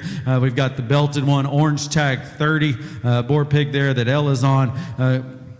Okay, we've got this switched here. Which tag is that? 30. Okay, that's a gilt there that Ella's on there. Tag 30, that is a gilt there, and then yellow tag 64, which is also a female there. The target hipped, black-headed one. Tag 64, tag 30, blue is tag 7. Yeah, I want to thank Troy again for the invite and hospitality. We lead off with this blue boar pig here. He would be a beatbox, sold never before. Beatbox would be the Let the Beat Build son. At Crossroads, we bought in on, raised by JDF, sold at Lackey's spring sale. Just to kind of highlight the mother there, she herself would have been reserve division at Georgia National, litter mate to the 4th overall barrow at Georgia National, and most notably, she'd be a mate to the world record selling gilt there at Kings of the Hill a couple years ago. So, and then next would be the blackhead gilt, the chrome. She would be an out for blood Judgment Day proposal. Out for bloods at Ben's have been real good. Most notably, the champion barrow at Breeders' Cup would have been out for blood. That Judgment Day sow would be a litter mate to testify there. That was at Laird's, and then goes back to the good old proposal sow. So the next belt gilt, she would be a wake up call. Sold never before. Them wake up calls have been real promising. He's had a good start for a young sire. That sold never before sow would be a mate to Price's Reserve Hampshire at San Antonio in 23. I vividly remember seeing this pig's mother in the sow pen, and I was blown away and asked Ben what the pedigree was, and when I found out what she was bred to, it made it all the better. So that would be the Boble consignments. Thanks again, Troy and the crew.